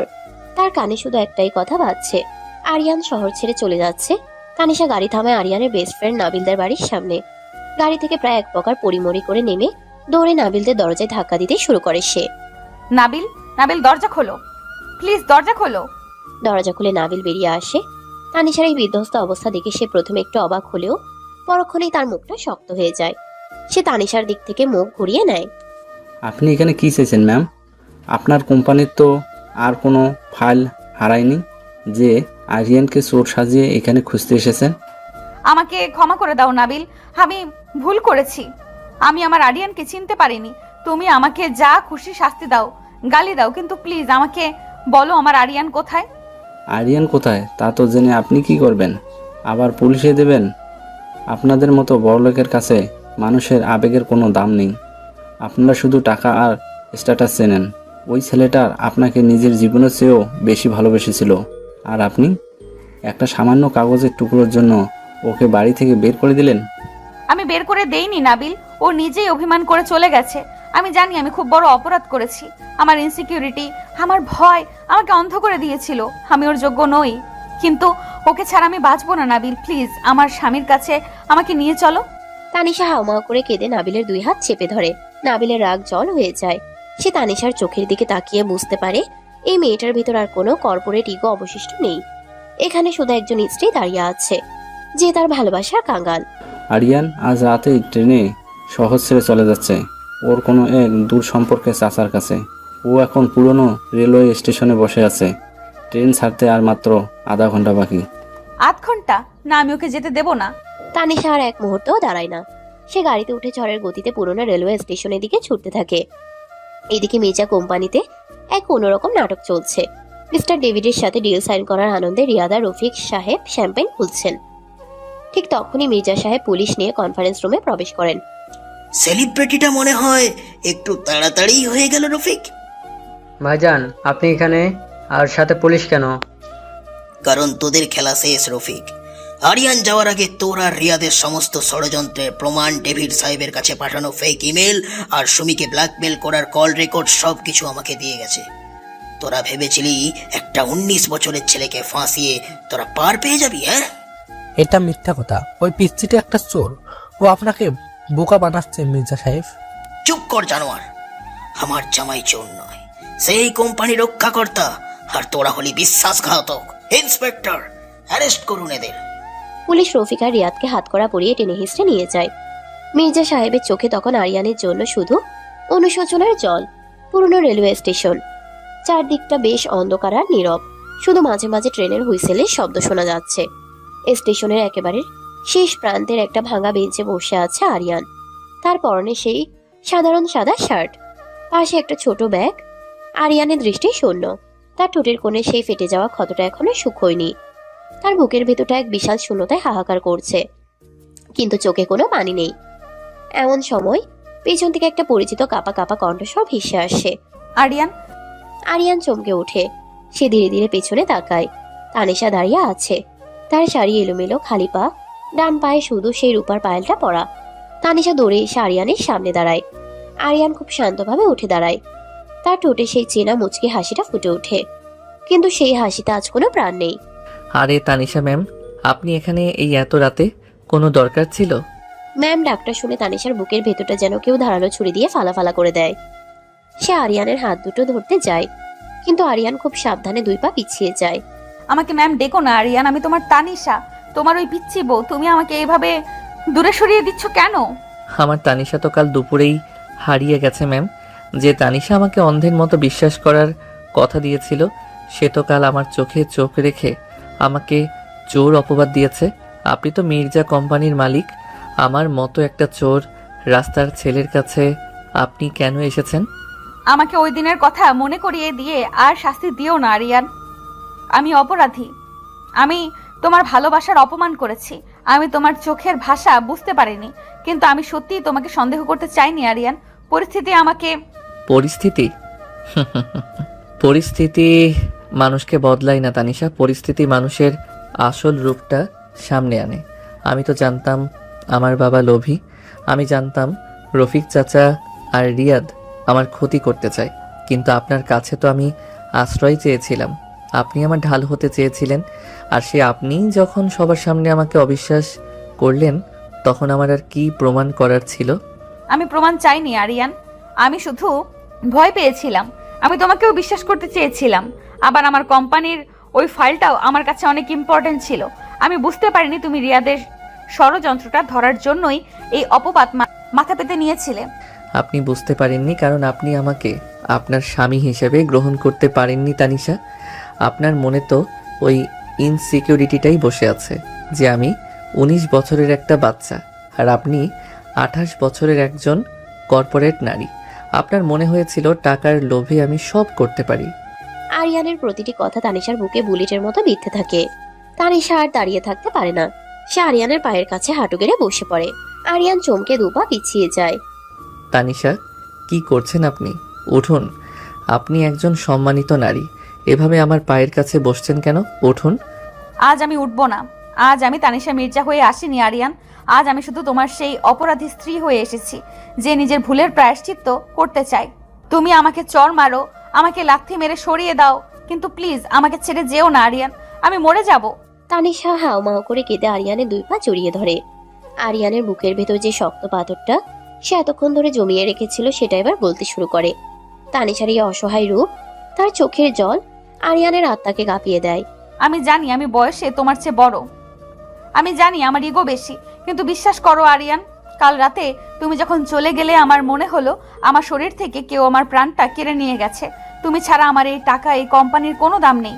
তানিশা নিজের হাত থেকে দামি হীরের আংটি, ঘড়ি সব খুলে স্টেশনের প্ল্যাটফর্মে ছুঁড়ে ফেলে দেয়। আমার কিচ্ছু চাই না আরিয়ান, আমার শুধু ওই ফ্লোরে ঘুমন্ত পিচ্চি ডেভিল বরটাকে চাই, যে আমাকে রাগিয়ে দিয়ে আবার নিজেই আমার চোখের জল মুছে দিত। আমাকে ক্ষমা করে দাও আরিয়ান, আমাকে একটা শেষ সুযোগ দাও। তানিশা, প্লিজ কাঁদবেন না, আপনার চোখের জল আমি সহ্য করতে পারি না। তাহলে আমাকে বুকে টেনে নাও। তুমি না বলেছিলে তুমি আজীবন আমাকে আগলে রাখবে? তুমি না বলেছিলে তুমি আমার বিশ্বাস কখনো ভাঙবে না? তাহলে আজ তুমি কেন আমাকে একা ফেলে চলে যাচ্ছ? তুমি তো কথা দিয়েছিলে। তানিশার এই আর্তনাদে আরিয়ানা নিজেকে ধরে রাখতে পারে না, তার চোখ দিয়ে অজরে জল গড়িয়ে পড়ে। সে দ্রুত ফ্লোরে বসে তানিশাকে 2 হাতে শক্ত করে নিজের বুকের সাথে জড়িয়ে ধরে। তানিশা আরিয়ানের শার্ট খামচে ধরে বাচ্চাদের মতো কাঁদতে থাকে। আরিয়ান তার মুখ গুজে হাউমাউ করে কেঁদে ওঠে। আমি তো আপনাকে একা ফেলে যেতে চাইনি তানিশা, কিন্তু আমি কি করতাম? যখন আমি দেখলাম আপনি আমাকে অবিশ্বাস করছেন, তখন আমার মনে হলো আমার পুরো পৃথিবীটা যেন ধ্বংস হয়ে গেছে। আমি তো আপনাকে ছাড়া কাউকে নিজের ভাবতে পারিনি। আর কখনো এমন হবে না আরিয়ান, আমি কথা দিচ্ছি। আমি আর কখনো তোমাকে অবিশ্বাস করব না। সারা জীবন যদি, সারা পৃথিবী যদি একদিকে দাঁড়ায় আর তুমি যদি আরেক দিকে থাকো, আমি চোখ বন্ধ করে তোমার হাত ধরবো। আমি শুধু তোমার আরিয়ান। আপনি জানেন এই 2 দিন আপনার থেকে দূরে থেকে আমার কেমন লেগেছে? আমার মনে হচ্ছিল আমার শ্বাস বন্ধ হয়ে আসছে। আমি ওই ট্রেনে উঠতে পারছিলাম না, আমার বারবার শুধু আপনার মুখটাই মনে পড়ছিল। আরিয়ান তানিশার মুখটা নিজের 2 হাতের আঁচলায় তুলে নেয়। তানিশার মুখটা চোখের জলে ভেসে যাচ্ছে। আরিয়ান নিজের বুড়ো আঙ্গুল দিয়ে খুব পরম যত্নে তানিশার চোখের জল মুছে দেয়। তানিশাও নিজের হাত দিয়ে আরিয়ানের চোখের জল মুছে দেয়। দুজনের মাঝে সমস্ত মান, অভিমান, কষ্ট, ভুল বোঝাবুঝি আজ এই চোখের জলে ধুয়ে মুছে পরিষ্কার হয়ে গেছে। আমাকে কখনো ছেড়ে যাবে না তো? ওই পিচ্চি ডেভিল বরটাকে আপনি চাইলেও হাত তাড়াতে পারবেন না। আপনার ওই ফ্লোরের চাদরটা আমি আজীবনের জন্য পার্মানেন্ট করে নিয়েছি। ফ্লোরে কেন? আজ থেকে তুমি আমার বিছানায় আমার বুকে ঘুমাবে, আর কখনো ফ্লোরে যাওয়ার কথা মুখে আনবে না। আমি তোমার ঠ্যাং ভেঙে দেব, বলে দিলাম। তানিশার এই অধিকার খাটানো কথা শুনে আরিয়ান শব্দ করে হেসে ওঠে। সেই চেনা স্নিগ্ধ হাসি। তানিশার বুকের ভেতরে সব ভয় দূর হয়ে যায়। আরিয়ান তানিশার কপালে একটা দীর্ঘ পবিত্র চুমু এঁকে দেয়। তারপর তাকে পাজা কোলা করে কোলে তুলে নেয়। আরিয়ান কি করছো? নামাও আমাকে, কেউ দেখে ফেলবে তো। দেখুক, আমার বউকে আমি কোলে নিয়েছি, তাতে কার কি? আর তাছাড়া আপনার পায়ে তো জুতো নেই, এই খালি পায়ে আপনাকে আমি হাঁটতে দেব না। তুমি সত্যি একটা পাগল। আরিয়ান তানিশাকে কোলে নিয়েই স্টেশনের বাইরে গাড়ির দিকে হাঁটতে থাকে। রাতে নীরবতা ভেঙে তাদের দুজনের হাসির শব্দ স্টেশনের বাতাসে মিশে যায়। 3 দিন পর মির্জা ভিলার পরিবেশ এখন একদম শান্ত। রফিক আর রিয়াদ পুলিশের হেফাজতে। মির্জা সাহেব আরিয়ানের কাছে নিজের ভুলের জন্য প্রকাশ্যে ক্ষমা চেয়েছেন এবং আরিয়ানকে নিজের ছেলের মর্যাদা দিয়েছেন। ফরিদা বেগম আরিয়ানের সব অভিমান ভাঙিয়ে তাকে আশীর্বাদ করে গেছেন। রাতের বেলা তানিশার সেই বিশাল বেডরুমটা আজ আবার ফুলে ফুলে সাজানো। তবে আজকের পরিবেশটা প্রথম রাতের মতো থমথমে নয়, বরং স্নিগ্ধ আর রোমান্টিকতায় ভরপুর। তানিশা আয়নার সামনে দাঁড়িয়ে নিজের চুল ঠিক করছে। পরনে একটা হালকা নীল রঙের শাড়ি তার। আরিয়ান পেছন থেকে এসে তানিশার কোমর জড়িয়ে ধরে নিজের চিবুক তানিশার কাঁধে রাখে। তানিশা, আপনাকে আজ খুব সুন্দর লাগছে। তাই? কিন্তু তুমি যে আমাকে এভাবে জড়িয়ে ধরে আছো, তোমার বয়সে তো এটা মানায় না। তুমি না পিচ্চি? পিচ্চি? আচ্ছা দাঁড়াচ্ছেন, আজ দেখাচ্ছি এই পিচ্চি ছেলেটার কত জোর। আরিয়ান তানিশাকে হঠাৎ করে কোলে তুলে নিয়ে সোজা বিছানায় শুয়ে দেয়। তানিশা খিলখিল করে হেসে ওঠে। আরিয়ান তানিশার চোখের দিকে গভীরভাবে তাকায়। তার চোখে এক অদ্ভুত মোহ আর ভালোবাসা। আমি পিচ্চি হতে পারি তানিশা, কিন্তু আমার ভালোবাসাটা অনেক বড়, আর সেই ভালোবাসার পুরোটাই শুধু আপনার জন্য। আমি জানি আরিয়ান, আমি খুব লাকি যে আমি তোমাকে পেয়েছি। আমার এই কর্পোরেট জীবনের যান্ত্রিকতায় তুমি এক পশলা বৃষ্টির মতো এসেছো। আর আপনি আমার জীবনের সেই নির্ভরতার ছায়া, যেখানে আমি নিশ্চিন্তে ঘুমাতে পারি। আরিয়ান ধীরে ধীরে তানিশার মুখের উপর ঝুঁকে আসে। তানিশা চোখ বন্ধ করে নেয়। আরিয়ানের ঠোঁট তানিশার ঠোঁট জোড়া নিজের দখলে নিয়ে নেয়। দুজনের মাঝে থাকা সমস্ত ব্যবধান আজ বিলীন হয়ে যায়। তারা একে অপরের ভালোবাসায় আবেগে পুরোপুরি ডুবে যায়। জানালার বাইরের চাঁদের আলোটা আজ যেন তাদের এই চিরন্তন প্রেমকে আরো উজ্জ্বল করে তুলেছে। বয়স, সমাজ, ষড়যন্ত্র সবকিছুকে হারিয়ে আজ জয় হয়েছে শুধু ভালোবাসার। একটা সিনিয়র মেয়ে আর তার পিচ্ছি ডেভিল বরের এই অদ্ভুত সুন্দর গল্পটা আজ পূর্ণতা পেল। সমাপ্ত।